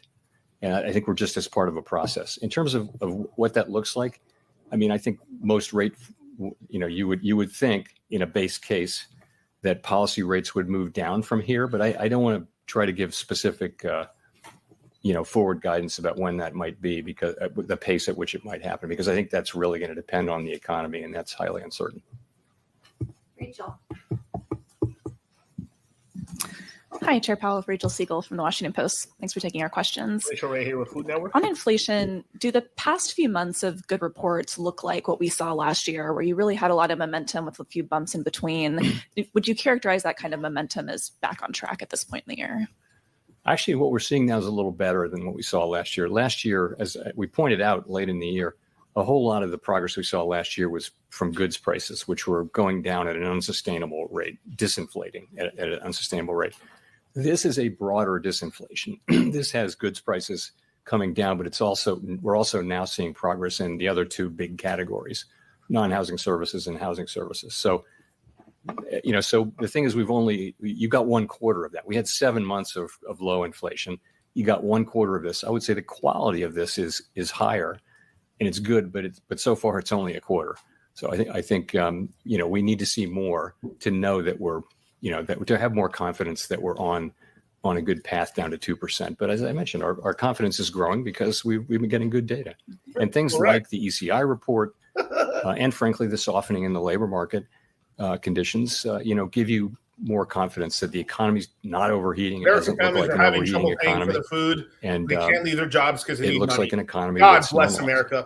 If we think about the first couple of months of the year, is there any sense now that they were these blips that could have actually allowed for earlier rate cuts, as were some of the projections going into 2024? So the thing about if what it is seasonality, and it could just be, it's very, very hard to do appropriate seasonal adjustments. If that's what it is, then that actually implies that other months were under reporting too low inflation. If you smoothed it out, it's a zero-sum game. And that's why we look at 12 months. We look at 12 months because that takes all that out, all those effects out. 12-month now is 2.5% headline, 2.6% core. This is so much better than where we were even a year ago. It's a lot better. Now, the job is not done. I want to stress that, and we're committed to getting job inflation sustainably down to 2%, but we need to take note of that progress, and we need to weigh the risks to the labor market and the risks to our inflation target now more equally than we did a year ago. Michael McKee from Bloomberg Radio and Television. I'd like to ask you about the balance of risks as the American people see it. At this point, is the risk greater to leave interest rates where they are, given the damage that higher interest rates do to the economy in slowing demand and raising prices? Or is it more important for the American people that you keep rates where they are to bring inflation down? I think that we've been given an assignment by Congress. This is how we serve the American people. Deflecting, deflecting, brother. He deflected right there. You keep interest rates where they're at, you're going to do irreparable damage to the economy, and we go into a recession. Is what's going to happen. That's what happens. He deflected that question right there. Look at that. My God. Michael McKee from Bloomberg Radio and Television. I'd like to ask you about the balance of risks as the American people see it. At this point, is the risk greater to leave interest rates where they are, given the damage that higher interest rates do to the economy in slowing demand and raising prices? Or is it more important for the American people that you keep rates where they are to bring inflation down? I think that we've been given an assignment by Congress. This is how we serve the American people, is by achieving maximum employment and price stability, right? And so in our, quasi-constitutional document, the Statement on Longer Run Goals and Monetary Policy Strategy, we look. Let me also tell you another reason why they're also cutting rates is because 75. Okay, let me pull screen. 75% of all the taxes collected in the United States is just being used to pay the interest off on the national debt. They need to lower the interest rates so that number comes down. So because what happens is they're going to have to print money to keep the government open, because imagine they're always running at 105, 110% of what the actual budget should be, and there's only 25%. Where do you get the other 85%? Huh? Hey. Good morning, gang. Just woke up. Yeah, confirmed rates in September. That's right. Yep. That's what it is. At the two goals, and if one of them is farther away than the other, the two variables, inflation and employment, if one is farther away from its goal than the other, then you concentrate on the one that's farther away, and you take account of the time to reach the goal.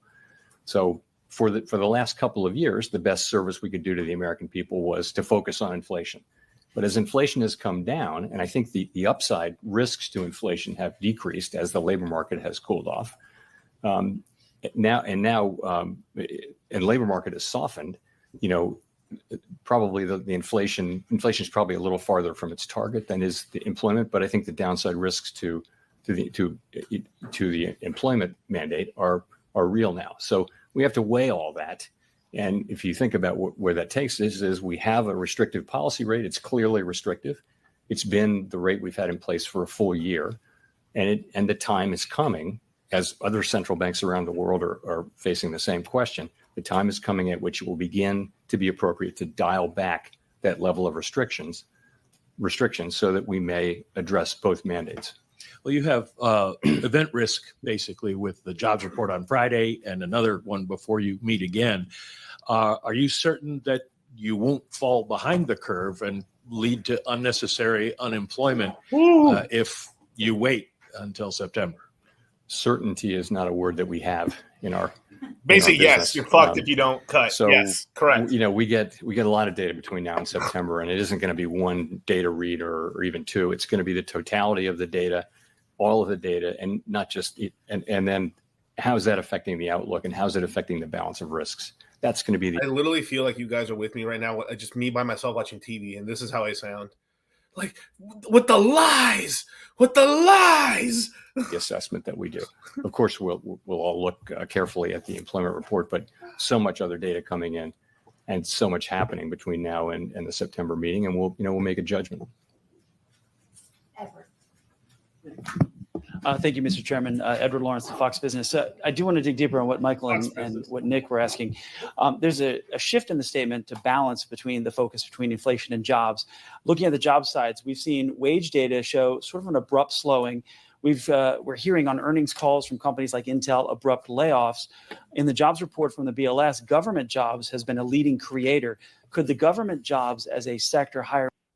Oh, brother, bro. They'd call me a devil. They'd call me the devil, bro, because I'd tell them the truth. Yeah, we're gonna keep crushing them and stuff. It's just what it is. Like, oh my God, they fucking would assassinate me, bro. Mask underlying weakness in the jobs report. Well, we'll look at everything.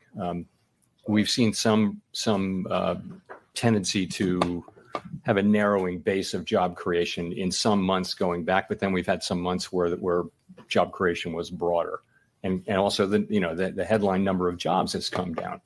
So but you look at the whole thing, and I think you do look at private demand extra carefully, to your point about government. So we'll just be looking at all those things. So as a follow then, so could the Fed then be behind the curve? Because you said some of the reports in the last meeting, you said the reports could be noisy or overstated. Was there a discussion of what kind of discussion was there for a cut today? And could the Fed be behind the curve? Yeah, so let me check my notes real quick. No, we're not. Look, the objective is to balance the two risks, right? It's the risk of going too soon and the risk of going too late. We've been, why did he shuffle it? Like, why did he shuffle his papers? We had 7 months of good inflation. Look at that shuffle right there. Could be noisy or overstated. There's no point for that shuffling of papers. Was there a discussion of what kind of discussion was there for a cut today? And could the Fed be behind the curve? Yeah, so he shuffled it back to the same side. The objective is to balance the two risks, right? It's the risk of going to just be looking at. I'm not crazy here, bro. He literally shuffled it to the other, back to the same side. those things. So as a follow then, so could the Fed then be behind the curve? Because you said some of the reports last meeting, you said the reports could be noisy or overstated. Was there a discussion of what kind of discussion was there for a cut today? And could the Fed be behind the curve? Yeah. So look, the objective is to balance the two risks, right? It's the risk of going too soon and the risk of going too late. Right. We've been, we had 7 months of good inflation data at the end of last year. We said we wanted to see more. We pointed out that too much of this was normally the Fed is always behind the 8 ball. Historically speaking, they're always behind the 8 ball. They have legitimately, they honestly, we wouldn't be in the trouble we'd be in right now if they just they could have started in 2017. Just, I don't know, they could have literally done, let me see. They could have literally done something stupid as this is how stupid it is. They could have done 20 basis points, which is really stupid, but 20 basis points starting in 2017 and just stopped at 2%. So they could have just raised the interest rate up to 2%, left it there, and we'd probably be in a much less precarious situation than we are now. And then the Fed could have actually been able to do more things when COVID happened, and maybe not taking this. There's just so many things. They left it at 0 forever. They literally left it forever. It's just insanity, coming from goods. And sure enough, the first quarter wasn't great inflation data. Now we've got a quarter that is good. And, we're balancing the risk of going too soon against the risk of going too late. That's what we're doing. There's no guarantee in this. It's a very difficult judgment call, but this is how we're making it. But in terms of today, your question about today, we did have a nice conversation about this issue today. The overall sense of the committee, as I mentioned, is that we're getting closer to the point at which it'll be appropriate to begin to dial back restriction, but we're not quite at that point yet. We want to see more good data. The decision was unanimous. All 19 participants supported it. But there was a real discussion back and forth of what the case would be for moving at this meeting. A strong majority supported not moving at this meeting. That was a strong sense of the committee, but it's a conversation that we had today, certainly. Courtney. Courtney Brown from Axios. Thank you for taking our questions. When the Fed was raising rates, there was a lot of conversation about long and variable lags. I wonder if that applies on the way down too. How are you and the committee thinking about that? Yes, it does. And I think the lags have kind of showed up here in the last 6 months, by the way. You really do now see the restriction. Whereas, even a few months ago, people were questioning how restrictive policy was. Look at the labor market now. You can see, and look at inflation, rate sensitive, interest sensitive spending. You really do see now that policy is restrictive. I wouldn't say it's extremely restrictive, but it's certainly effectively restrictive. Yes, the lag should be on the way down. It should take some time to get into the full economy, affect financial conditions, and that affects economic activity, hiring, and that kind of thing, and ultimately inflation. It's not instantaneous, although it's faster than it used to be because markets move now in anticipation of our moves. So are you worried then that if monetary policy acts with long and variable lags, even when you're lowering interest rates, it might be too late for the Fed to help stave off any kind of slowdown in the labor market or broader economy? Yeah, we have to worry about that. I will say, I'll say this though, Jerome Powell has been probably probably since Paul Volcker has probably been the best Fed chair we've had, more or less, on getting us soft landings. Obviously, Paul Volcker's not a soft landing guy. He yanked that shit. But he's really good at his job. And the only thing I could chastise him on is probably he could have lowered interest rates 3-4 months ago, and probably would have been the right time to start doing so we don't get a crash. But we're still within the soft landing zone right now, which means we won't crash. So definitely, we need a full percentage point. We need to get back to historical average. We need to get the interest rate at least by the end of 2025 back down to 3.5%. if we go anywhere in the twos, we're winning big winning. Anything lower than twos, I think that's too much of a lowering of the interest rates. But I mean, I'll take it because I know it's going to pump. We just got to take advantage of all that right there. But lowering interest rates just really moves things around and stuff like that. But yeah, I'll answer some crypto questions before we end up. I'll end this reaction real quick, and then we can head into some AMA a little bit because I know like everyone's like, oh, the market's crashing. Oh my God, this is the time you buy, ladies and gentlemen. Clear, it's Solana, it only goes up. Why is it going down, Miguel? Solana only goes up. We don't want to go too soon, down? and we don't want to go too late. But this. Miguel, Solana only up. Why down? Punky, on me, funky, monkey, punky, pump it, price, jump it, hop in a new whip, paid for by Punky. I'm just too lit. Somebody say something. A monkey that look like a frog, price look just like a dog's, full of some chads and gods. Fudders is mad I bought. Word to your mothers, this monkey is doing a lot. Take out a hammer, I'm whacking a fudder, just cleaning the face. Jumping on Twitter, take over the space. Punky is pumping, increasing the pace. A monkey that look like a frog, paid for my flight to Prague. Touchdown, Punky Lamborghini rental in the garage. She's at my Punky, we had a menage. No, she not Nikki, cause I'm too picky. That's why my portfolio is long as a blog. All about Punky and why that shit rocks. Punky take over the block, watch. Punky, on me, funky, monkey, punky, pump it, price, jump it, hop in a new whip, paid for by Punky. I'm just too lit. Somebody say something. Punky, on me, funky, monkey, punky, pump it. Definitely. Dude, I just got some great news, man. I just got some great news about my baby. Yay, all hail Michael.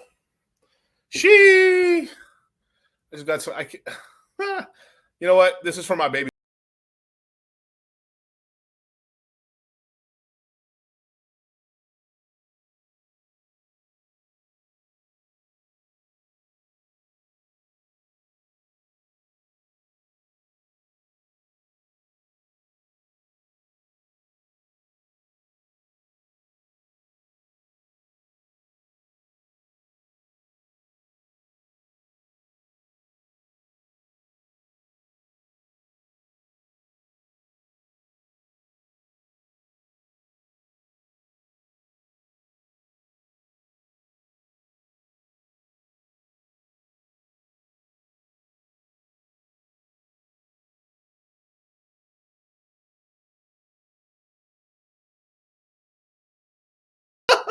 That's so fucked.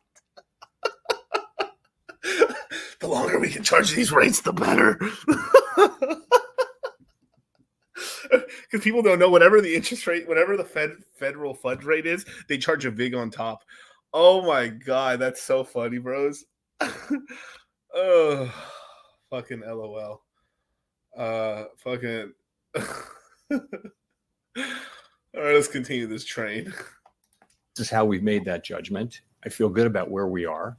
We're certainly very well positioned to respond to weakness with the policy rate at 5.3%. We certainly have a lot of room to respond if we were to see weakness. That's not what we're seeing, though. What we're seeing, look at the first half growth numbers. Look at PDFP at 2.6% for the first half. It's not signaling a weak economy. It's also not signaling an overheating economy. Labor market. What's going on is like about 80%. Like I would say probably it's this weird thing where we're having a split in the and so it's like 30% of the states are doing terribly and basically in recession. In bad recession, that's California, New York, New Jersey, along with a couple other states. You have something close to about 40% of states basically just muddling along, some growth. You know, they're not in recession or anything like that. And then you have the top 30 states, which are out here like straight partying. And it doesn't even look like it's slowing down. That's Las Vegas, that's Reno, that's Dallas, Texas, that's Miami, Florida, Orlando. There's like, you know, Flagstaff, you know, there's a couple other states and stuff like that. There's a couple other cities in there too that are just doing very well, that are kind of hard carrying the states basically.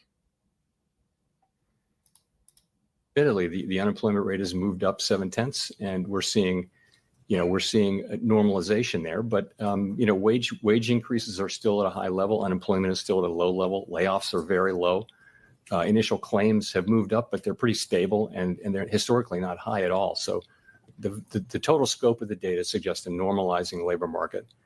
And again, we are carefully watching to see that continues to be the case. Victoria. Hi, Victoria Guida with Politico.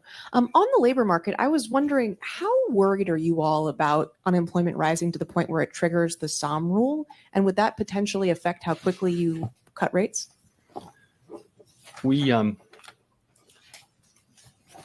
So I would just say that the question really is one of, are we worried about a sharper downturn in the labor market? So, and the answer is we're watching really carefully for that.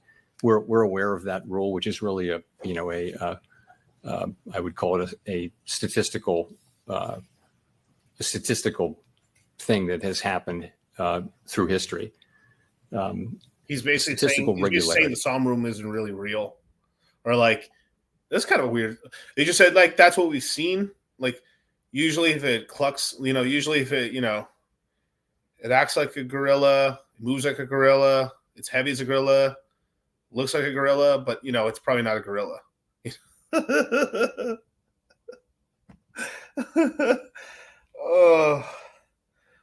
Oh my God, that's funny. Is what I'd call it. It's not like an economic rule where it's telling you something must happen. So again, what do we see? What are our eyes telling us? We look at all the things we're seeing, and what it looks like is a normalizing labor market. Again, job creation at a pretty decent level, wages moving up at a strong level, but coming down gradually. Job vacancies have come down, but they're still high by historical standards. So again, I've been through some of the data already, but what we think we're seeing is a normalizing labor market. And we're watching carefully to see if it turns out to be more, it starts to show signs that it's more than that, then we're well positioned to respond. Is there reason to think that the labor market might behave differently this time than it has historically?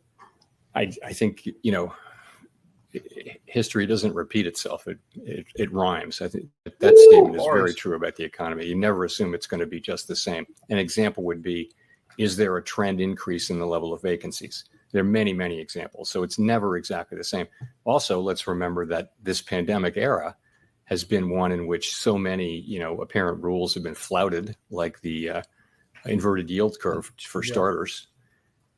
So many pieces of received wisdom just haven't worked. And it's because the situation really is unusual or unique in that so much of this inflation came from the shutdown in the economy and the resulting supply problems in the face of admittedly very strong demand. So the whole situation is not the same as many of the other prior inflation or downturns that we've seen, or business cycles that we've seen. So we're having to learn, we're having to, to be very careful about the judgments that we make, I would say. So we don't assume that these regularities will just repeat themselves automatically.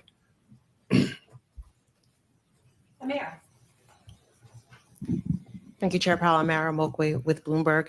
There seems to be quite a difference between what the anecdotal data are telling us, such as the very recent downbeat beige book, and the hard data. Do you take those anecdotes seriously? That is, that the economy and labor market are cooling much more rapidly than what's shown in the data?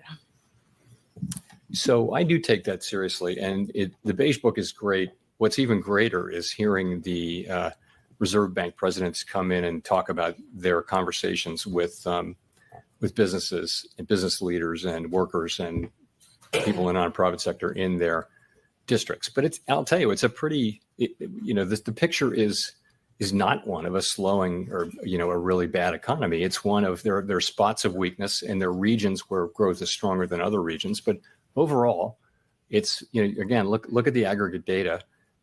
Aggregate data is, particularly PDFP, private domestic final purchases, is 2.6%, and that's a good indicator of private demand.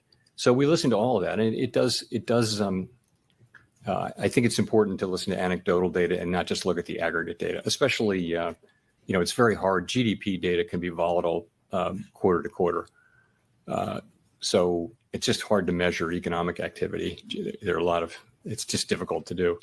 So I look at both, But I wouldn't say that the anecdotal data is uniformly downbeat. It's more mixed.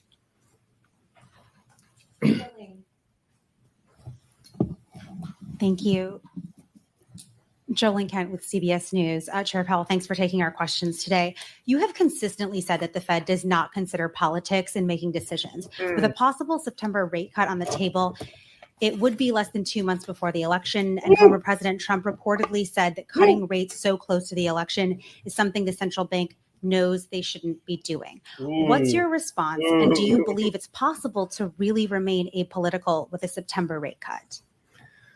I absolutely do. And I think it's, first of all, we haven't made any decisions. I would say it this way.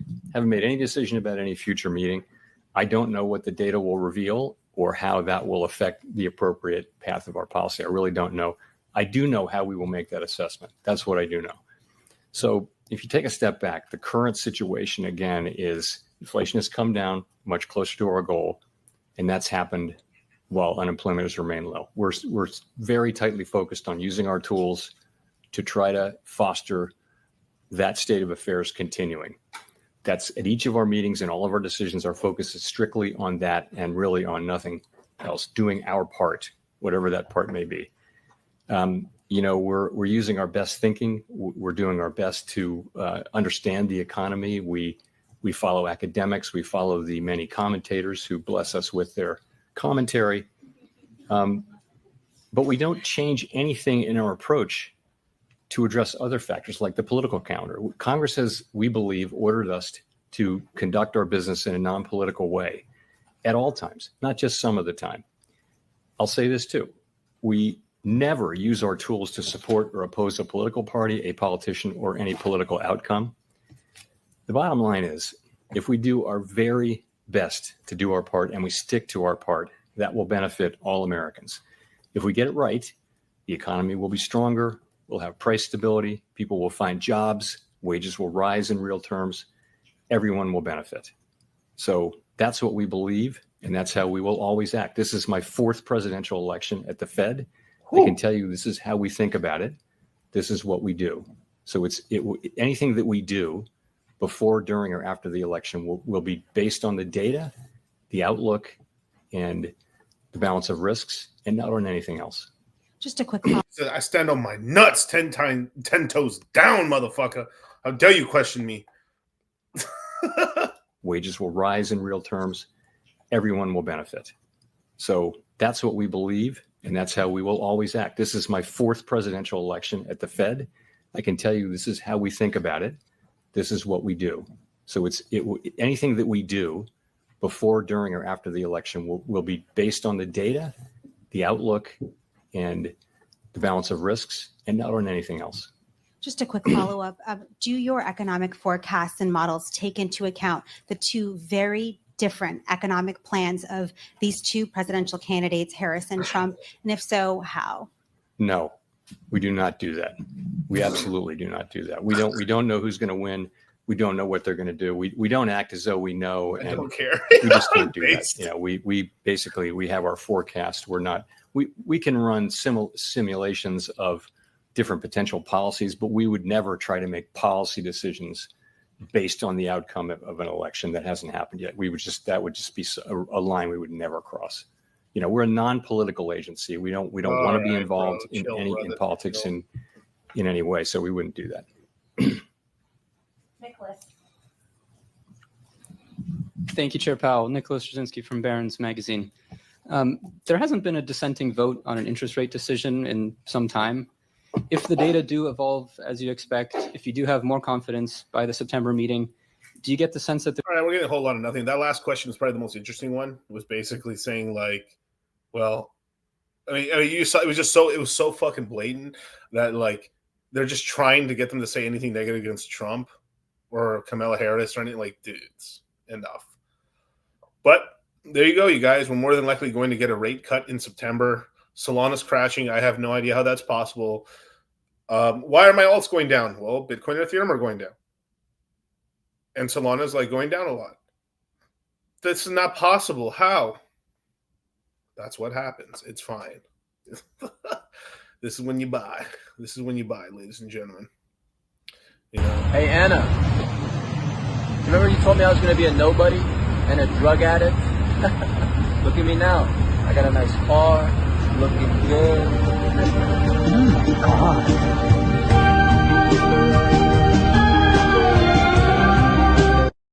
So too long didn't read, you guys. They're cutting rates in September. They're probably going to cut rates again before the end of the year, and they're probably going to slow down progress and cut rates again in 2025. In terms of printing money, they probably won't start printing money. I legitimately don't believe they'll start printing money until the beginning of next year. Or if we start having some banking problems, they'll have to start printing money. I mean, either way, they already secretly printed money to FDIC in order to give them money to shore them up for all the debacle that happened in Silicon Valley. Anyway, you know, it is what it is. So I'll probably, if you guys have any final questions, I'll answer some questions real quick. And before I sign off, I will be back on YouTube really soon. If I can, I'm going to try to see if I can actually go on YouTube tomorrow just because I'm a little behind on streams and stuff. If not, I'll be back on well, I mean, my schedule's a little fucked today. I mean, I guess technically I shouldn't be back on until probably Saturday, but I might just stream again. Why not? You know, lock in, ladies and gentlemen. Give me those discounts. So actually, let's look at the prices for a little bit. I mean, everyone you know, the world's falling down. Everyone big sad. Let's see why everything's big sad right now. Okay. Bitcoin 63. So this is a screaming deal right now. The lower this goes, the more I'm like, yes. Let's see, 24 hours. What's down right now? Oh, down right now. Dog with hat. Oh, surprising, shocking. Dog with hat. How possibly could it be down 11%? Mantle, Jupiter. Yeah, some Solana stuff. Bonk. Yeah, that's about right. Thorchain down because Bitcoin down. Sol's down 6% today. And this is why people are losing their minds. Let's take a look, you guys, because you know, Solana season, Solana summer, salami balami, right? Let's look at last month. Peaked out here at almost $90, $93, and it's come down currently to below $169. Yeah, I mean, this is where you started the DCA a little bit here. It's basically down $30, roughly. It's down $30, which is about 10% and stuff. Little 10% plus drop. Right there. Maybe you can pick down here. So basically, if it goes low 60s to 50s, it's a big buy zone just because it's the last little resistance down here. This is the most simplest retard TA possible. But on retard coins, it works very, very well. Yeah, Phantom down big right now, 41 cents. Might have to start buying more. Going to buy some more Solana as well. Solana Summer. Buy all your Solana. Jesus Christ. Buy all your Sol below $200 fucking dollars. And don't cry later. I don't want to fucking hear it. Miguel, should I buy Solana at $150 or $215? Should I buy Solana at $300? No. My God, man. Pepe, let's look. See where Pepe's at market cap wise. Right? Ooh, look at that, right? If you look at let's look at the last month. Picked out here at 12. Just to put it, I like using the market cap. It makes it a little easier because it's like the 2 points doesn't make, like, it just went from 1 to 12, so it's not that big of a difference. But if you look at market cap, it's a lot. It starts making sense. So it went from 5.4 billion. So basically, it's lost about $1 billion in market cap. Not bad, right? Boom, boom. If we can continue this drop, basically from here, anywhere 420, we're very close to the 420 in market cap. To anywhere near 4.3, it's a big buy. This did wick down to 3.1 billion. It wicked down somewhere over here. I know it wicked down to 3.1 billion, but let's just say 3.2 billion. So anywhere, if you can get high threes or just low fours, I think you're cooking on Pepe. This is where you buy Pepe. There you go. I'm giving you the sauce for days here. Well, where the fuck is it? My God, ton token, $6, 666. If there's ever a demonic place to buy, ton. Yeah, buying ton here, low sixes, high fives. If it can even get to high fives, they're defending this fucking price like crazy. Look at Cardano, 24-cent all-time low, cycle low, 38 cents. This hasn't even pumped at all. This is great. If it can even get even lower, even better. This is when you load up on a Cardano bag. 20 motherfucking $5.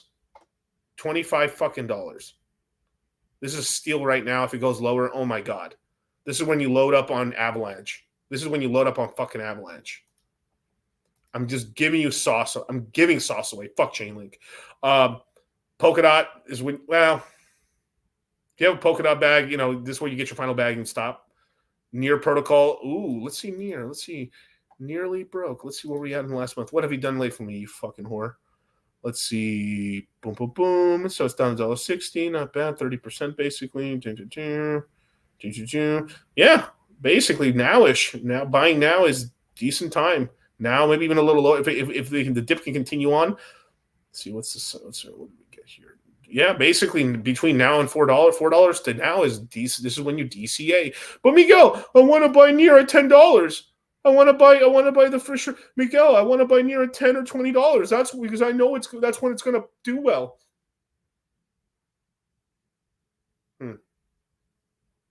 Interesting. With rates being okay, so I'll answer the super chat real quick. Thank you for the super chat, brother. And I love that movie. That's one of my favorite Las Vegas movies. Okay, with rate cuts happening between here, is real estate a good transition for our crypto profits if we time it right? With the crypto in 25, I think most real estate in America is going to be net going down. I think in certain hot areas it will maintain and then start going up. I think personally, I think 27 is going to be a really good year to get into real estate. 27, 28, 29. I feel it in my bones that real estate is going to keep trending down more or less, even with the interest rates going down, because you have a lot of supply coming online from boomers starting to move. Like boomers, I mean, by 2028, millennials are fully in control of the labor market at that point. Boomers are basically exiting and done already. I think in a year or less, I think all boomers are at retirement age, you know? So, yeah. It is, but you have to have profits to do so, right? So late 25. So if you cash out in 20, I mean, basically, unless you're buying basically the move would be not financial advice, not tax advice, but you know, if you cash out big in 25, you're probably buying an investment property to offset taxes in late 25, just because to offset taxes.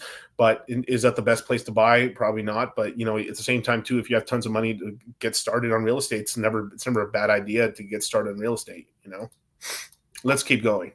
What other fire deals can I give you guys before I sign off to go see my little baby cake? Litecoin. You know, I had a proposal for Litecoin. I hope they listen. They need to start adding a staking feature for Litecoin. Imagine this. So Litecoin mining, Litecoin. So Litecoin is where Dogecoin, right? All the inflation that Dogecoin produces, because Dogecoin is a permanently inflationary currency. It'll just keep inflating forever. Imagine, so all the inflation that Dogecoin produces is given to the Litecoin miners. Imagine if they gave 50% of the inflation of Litecoin to stakers of Litecoin. Imagine if people who are staking, like that actually would be pretty bullish. Imagine you actually had a yield, you staked your Litecoin and you received Dogecoin. Very simple things. Because I think some of the most profitable miners on the low have been like Litecoin miners, because the hash rate's basically doing nothing. They're still using the same old fucking machines for Litecoin, and they're receiving all the fucking inflation of Doge. It's insanity. Literally, like I think it's one of the best kept secrets in crypto is like mining Litecoin, because sure you get Litecoin ain't doing shit, but then you're receiving a fuck ton of Doge, which will go to a fucking dollar, and you just keep dumping your Litecoin as soon as it hits near like 420. Dunzo. I just gave the strat. Give some inflation rewards to Litecoin. Imagine if you stake. Imagine if you could be able to stake Litecoin and you get Dogecoin yield. How dope would that be? Have you been staking Doge? I do not have any Doge. I have Kusama. I'm staking all my Kusama. once I made a bot, I forgot what, somewhere in the bear run, I bought some more, staked it, left it alone. It's just cooking there. I ain't touching it. That's it. That's it. I mean, basically, if Dot does well, Kusama will come back from the dead, and then, you know, there you go. It's very simple, I think, but I think that is actually possible. I think literally that would be the best move for Litecoin to do, and then Litecoin also has a chance of getting an ETF along with Doge, because Litecoin, when you start an exchange, what do you launch? You do Litecoin, Doge. I mean, Litecoin, Dogecoin, Bitcoin, Ethereum. You know, there's a couple of the starter pack. You know, look at Caspa. Look at this shit. This bitch hasn't gone down. What the fuck have I been telling you, motherfuckers? What the fuck have I been saying? Have you all been listening to what I have been saying? The science guy. Bill Nye, the science guy. Bill. Am I getting your fucking attention now? Have you woken up from this slumber? What I've been telling you. I've been telling you, get your fucking Caspa between 11 and 13 motherfucking cents. It's not crashing for some weird reason. I've been saying the same fucking shit with Ton Token this entire fucking run. Since the bottom's been in. I've been saying this shit. Pay attention. Nye, the science guy. Bill Nye, the science guy. Bill. Do I have your attention? Come on.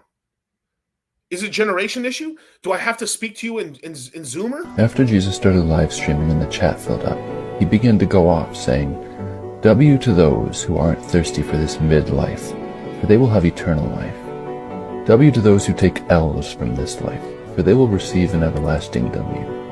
W to those who don't throw hands, for they will secure the eternal bag. W to those who want help passing God's vibe check, for he will say bet. W to those who don't cancel others, for they will not be canceled by the top G. W to those whose spiritual fit is immaculate, for their hearts will be cuffed by God. W to those who turn ops into bros, for they will be called CEOs of peace. W to those who catch hands for being valid, for they will not be left on red by God. W to you when the ops be capping hard, and to you so very dirty because you're my fam. Trust, you have crushed it, and have the eternal W, for so they did the true bros before you." What do I have to do to get to these kids? What the fuck do I have to do to you guys? What the fuck do I have to say? Do I got to get half-naked Latina chicks and bouncing their titties up and down? I'll do it. Give me an excuse, motherfuckers. Give me an excuse. Give me an excuse. What do I do? Like, what do you guys want? Why? What do I have to fucking do for you guys to pay attention? Like, my God, man. No cobro, yo no cobro. Y dice así. Cuan, cuan, cuan, cuan, cuan, cuan, cuan, cuan, cuan, cuan. Cuan, cuan, cuan, cuan, cuan.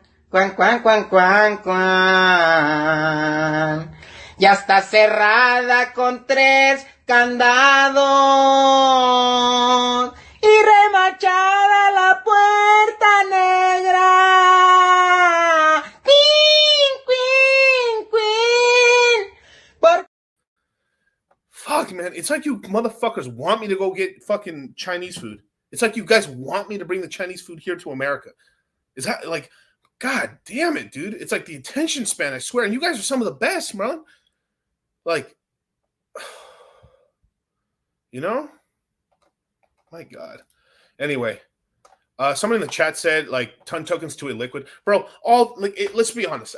Outside of the top 40 and well, all right, let's be like, most of the tokens you're buying is already liquid anyway. But it's liquid enough for you to buy and sell for the most part. You know, yo no cobro. Nomás una vez cada 4 meses cobro. Para the crypto mindset course. Quack, quack, quack, quack, quack. What am I doing? I'm just laughing into a room. Giving game away. Caspa, 20 cents. Ways and dumping. Why is that? Someone's doing something. This bitch is going to $1. This is, look, last year, motherfuckers wouldn't shut the fuck up about Caspa. Miguel Casp, should I buy the all-time highs? No, stupids, no. And now it dipped down. Oh, I don't know, Caspa. Like, I don't. What's the point of Caspa, man? I'm not gonna talk. It's like everyone stop talking about Caspa. Now this one you buy it. Right now you'd be up on a 2x. If it's dumping, someone's selling, right? But if it's not dumping, when everything else is dumping, that means someone's buying.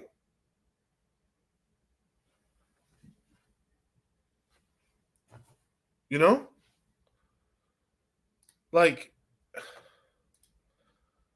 you know, Gate.io, MEXC, KuCoin, Bybit.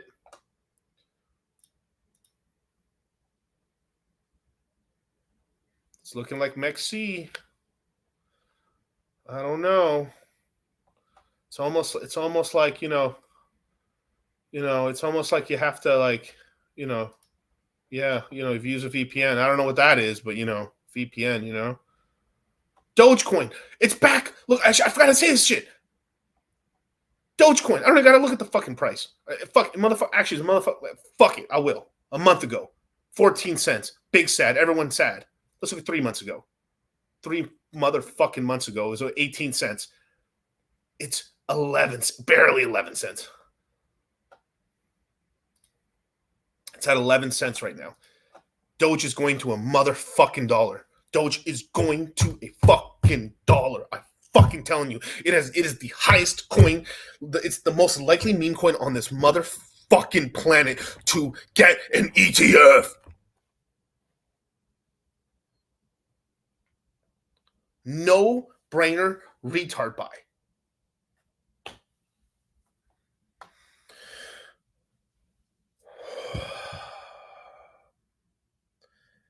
As foretold in the Dead Sea Scrolls. So what are my meme coin recommendations right now? If I were to say Dogecoin, Pepe, Punke. Where's Punke at? Let's look. Punke, Monkey. Oh wait, wrong one. Sorry. Punke, Monkey. Let's look. Punke. Like a frog. Punke, 46 cents. It still hasn't done. Look at this shit. Let's go to the dailies. Boom. Peaked out here, 53 cents. Crash, Miguel. And it's recovered back here. It likes staying in the 40s. Look at this. Its last two highs over here, 22 cents. Boom. Crashes to 12 cents. 50% dip. Boom. Where did it drop out?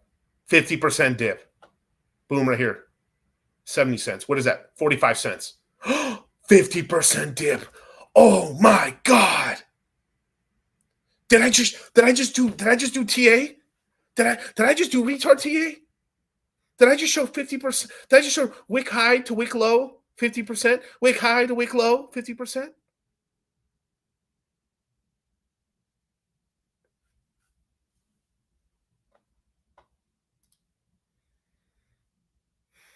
And we're going to talk about the Bitcoin halvening.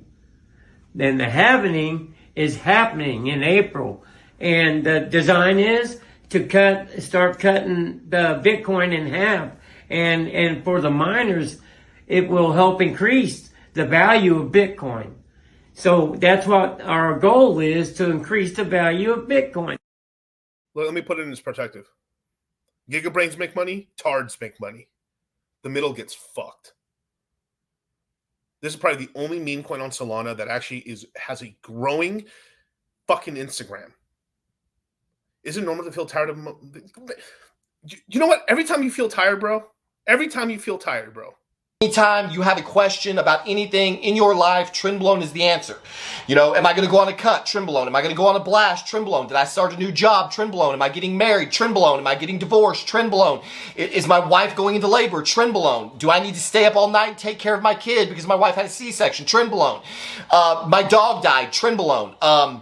What happened? I bought a new car. I'm nervous over the payment. Trenbolone. I'm thinking about buying a new car. I don't know which car to buy. I'm concerned that the salesman might try to hustle me. Trenbolone. Basically, any situation in life that you could possibly conceive of, Trenbolone is the answer. So what did I turn to in my deepest, darkest days? Trenbolone. That's what I did. I turned to Trenbolone. When I was not being able to get more than 7 hours of sleep, when I was showing up to work a half-dead zombie, when I was coming home at night feeling cracked out and miserable and tired and not wanting to interact with my children and not wanting to do anything with my wife and just wanting to go to bed immediately after dinner, what did I do to resurrect myself from the coffin, from the grave? How did I rise again?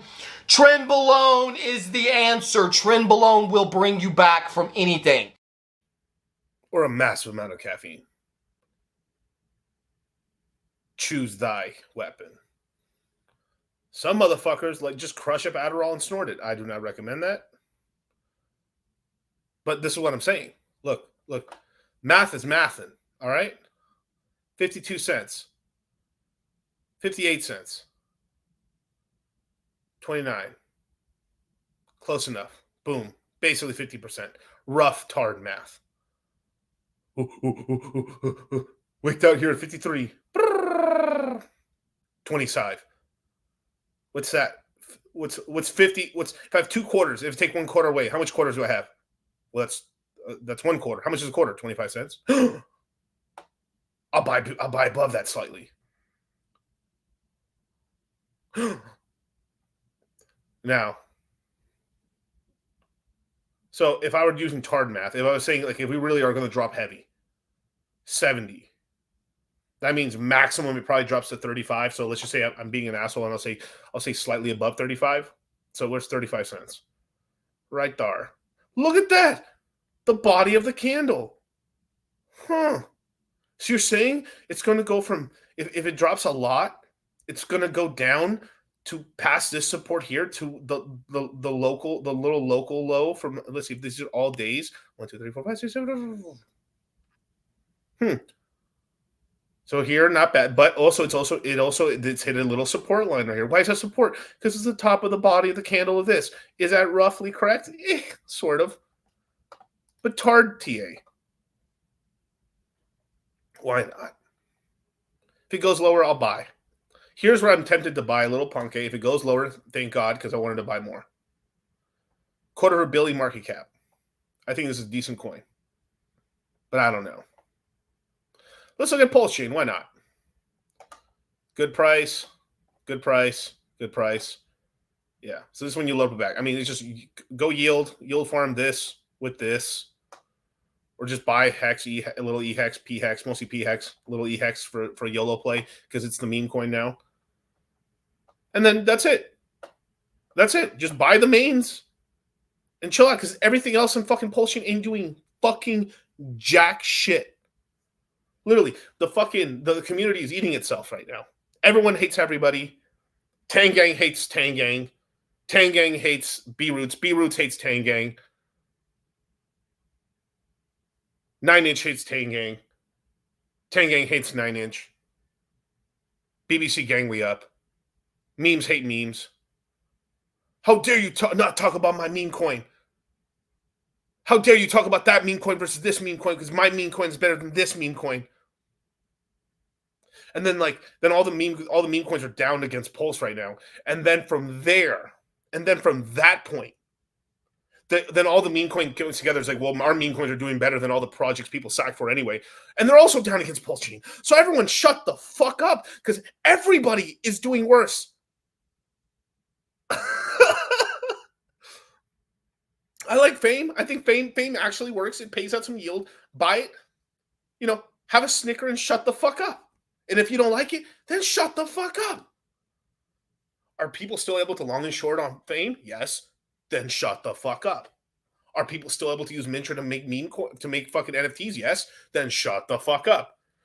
Liquid Ones barely works for shit. But anyway, Liquid Ones, so whatever. Like, until Richard comes back, then the final verdict will be out on these sack coins or whatever. Just enough with the toxicity already. And like, man, the drama's getting too crazy. This is what you do, you guys. You just DCA whatever bags right now, because we're basically at the fucking lows already. Just buy whatever bag you want to buy. Have a Coke and shut the fuck up. That's it. And if I want to make a little income. All right. Fucking do Pulse Chain Inc. or PulseX Inc. Earn 30%, 38% APR. Walk fucking away. Check up on it once a week. Collect your yield. sell it for more LPs, or just keep the ink. That's it. Enough. It's just a waiting game. We're waiting for the lawsuit to be done with. We're waiting for Ethereum to finally fucking pump, and then our coins shall pump. This is how the L1 season works. That's it.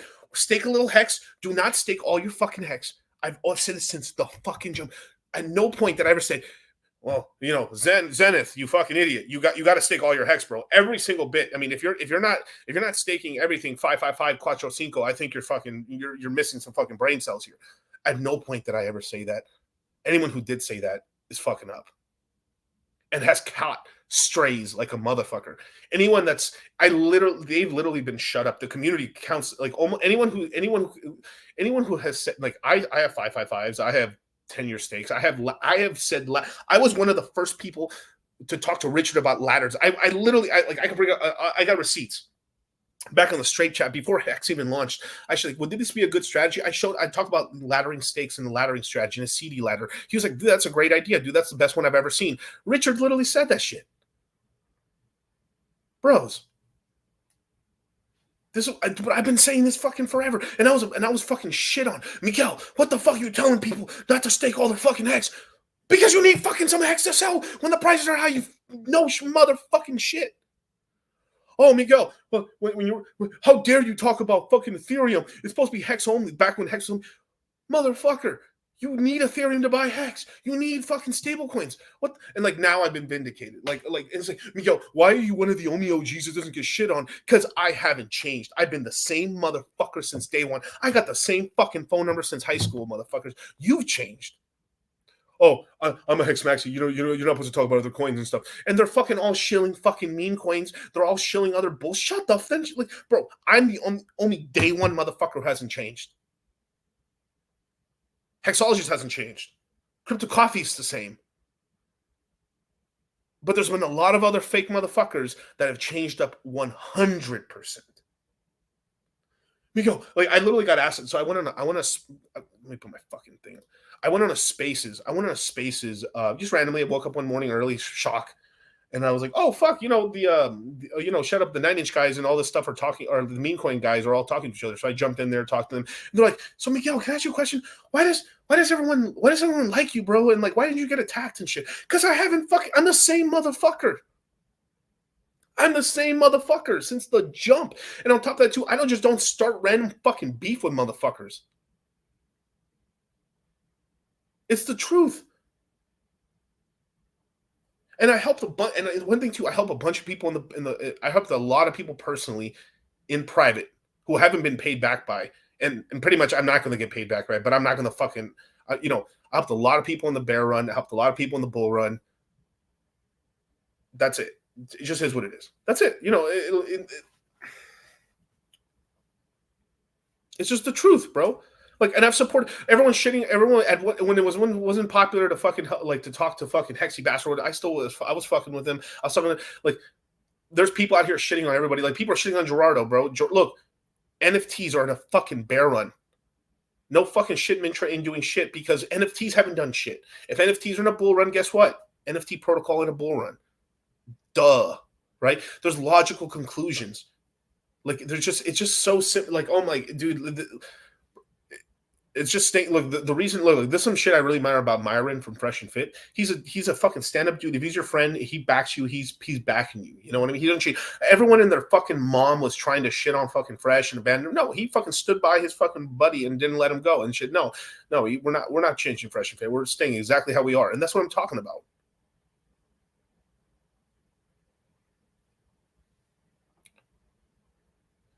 My fucking thing has been about, my channel is literally called Dollar Cost Crypto. It's a dollar cost average into the market, but it's dynamic DCA, not retard DCA. At some point, you have to stop DCAing in a coin. You've got in the bag, cool. Move it to the next thing. Build out more of a portfolio. My whole thing is about building a multi-coin portfolio and making sure. So I always have something pumping. When nothing's pumping, Pepe is going bananas. Oh, fuck, my Solana, my Punky bag is going insanity. Oh, fuck, Ethereum's just not dumping. Everything's going good. Cool. Damn, Pulse Chain's pumping. So remember in January when the only thing pumping was Pulse Chain? Who had a Pulse Chain bag? We did. Fucking winning. Use that cash. Took some profits. It went back down. Rebought back in. re-added and added a fuck ton. I bought a fuck ton. Of fucking ink at sub dollar. Not at the all-time lows, but like 80 cents, but still not bad. And then yield farmed it and done really well. Like I'm at no point I'm telling you, like, all right, as an example, let's go to the handy dandy notebook here, right? Let's go. All right, right. Let's just go to I'll make an example here, right? I don't know. Let's just say here. Like I've told you guys to stop DCing into Bitcoin. Basically, just you should value investing more into Ethereum and other coins, right? But fuck, if you come in with a lot of capital, you know, you're still buying relative. Like I believe the next all-time low for Bitcoin next cycle is probably $40,000 Bitcoin to, you know, $52,000 Bitcoin, whatever we have, because we're going to continue to have a little bit of inflation. Basically, if you're the all-time low for next cycle, if we do go 120, 160, $210,000 Bitcoin, that was being the ranges, Bitcoin will more than likely come back down to like a $40,000 Bitcoin. So if you're buying right here, you know, you're still within like I would like you to be buying lower, obviously, but it's not going to go that low, right? But we were just recently at 52, good time to buy. I recently had a consultation with somebody, and this guy was coming in with a lot of cash. He wanted to buy some BTC for the long term. Was $52,000 a good time to buy? Yes, it was. He's currently up $12,000 in every fucking Bitcoin he bought. He plans to hold that Bitcoin for the next 2-3 cycles for his family. You know what I'm talking about? Like that's, you know, I have customers and I have clients and stuff from all ranges, from guys who are just starting off all the way to like multi-millionaires coming into the game for the first fucking time and everywhere in between. And you like not all, like I try to be as general as I can, but sometimes there's curated stuff. If you have a lot of money, rules are different for you. It's just the fucking truth. And if you know, and if you have no money, this is why I always say when you don't have any money, time is your friend. Damn, Miguel, all I can DCA is $500 a month. Well, the more months we have on the price, if the all-time low on Bitcoin was $15,500, and if you just DCA'd only Bitcoin and Ethereum the entire time, you'd be up right now, And at the same time, too, me and Charlie also recommended you guys had half of your fucking portfolio in Bitcoin and Ethereum, and then the rest in main L1s, and you've done all right. But other people decide, no, Miguel, I want to be all in on this one ecosystem. Okay, fine. But that's your decision. And then what happens is when people are like, oh, fuck, I'm down right now. Then they're like, you're right. I should have stuck back to the basics. You know, the fucking jab. That's it. You know, it's going back to the basics, man. Don't fear the man with 1,000 kicks. Fear the man that practices one kick 1,000 times. You know what I'm saying? Probably 10,000. Let's be honest here. But we're not probably, no. The only time we'd see 30K Bitcoin again is if, let's just say the all-time high for Bitcoin is only 100K or 90K, because if we did a 70% retracement on Bitcoin, we probably touch 30,000, because it's always like, let's just say if like it's like a wick, like because we always get wick lows, you know, we'd probably touch 30s again. But if we hit like 160, we're not seeing 30s again. We're in the 40s. If we do 200s, bro, we might only get 70, 80, 60K low. It all depends on where Bitcoin tops out at. That's it, you know. Trust me, bro. We're so good. We bought the lows and everything, bros. We're good at that shit.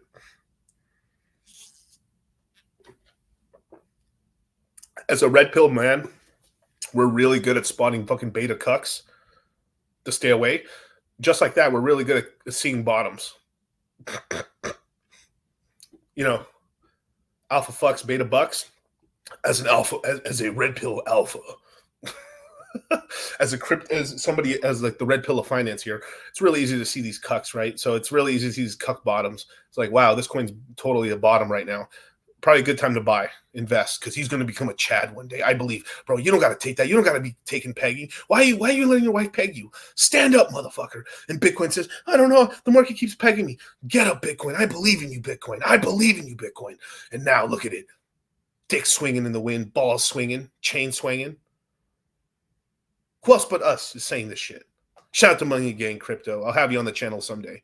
Like pretty soon, as soon as I get situated here, I'll probably have you on the channel. Shout out to Money Gang Crypto.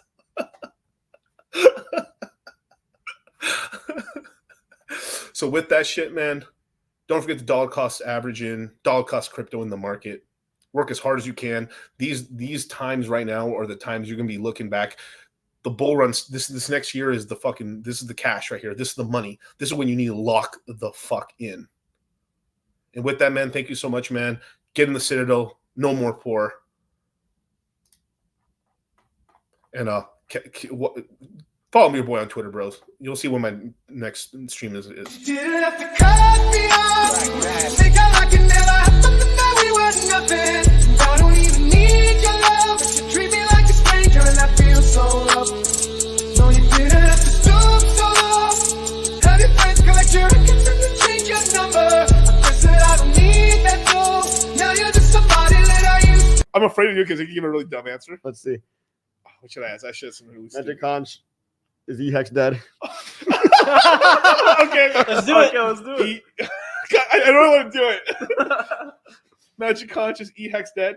Yes. Holy shit.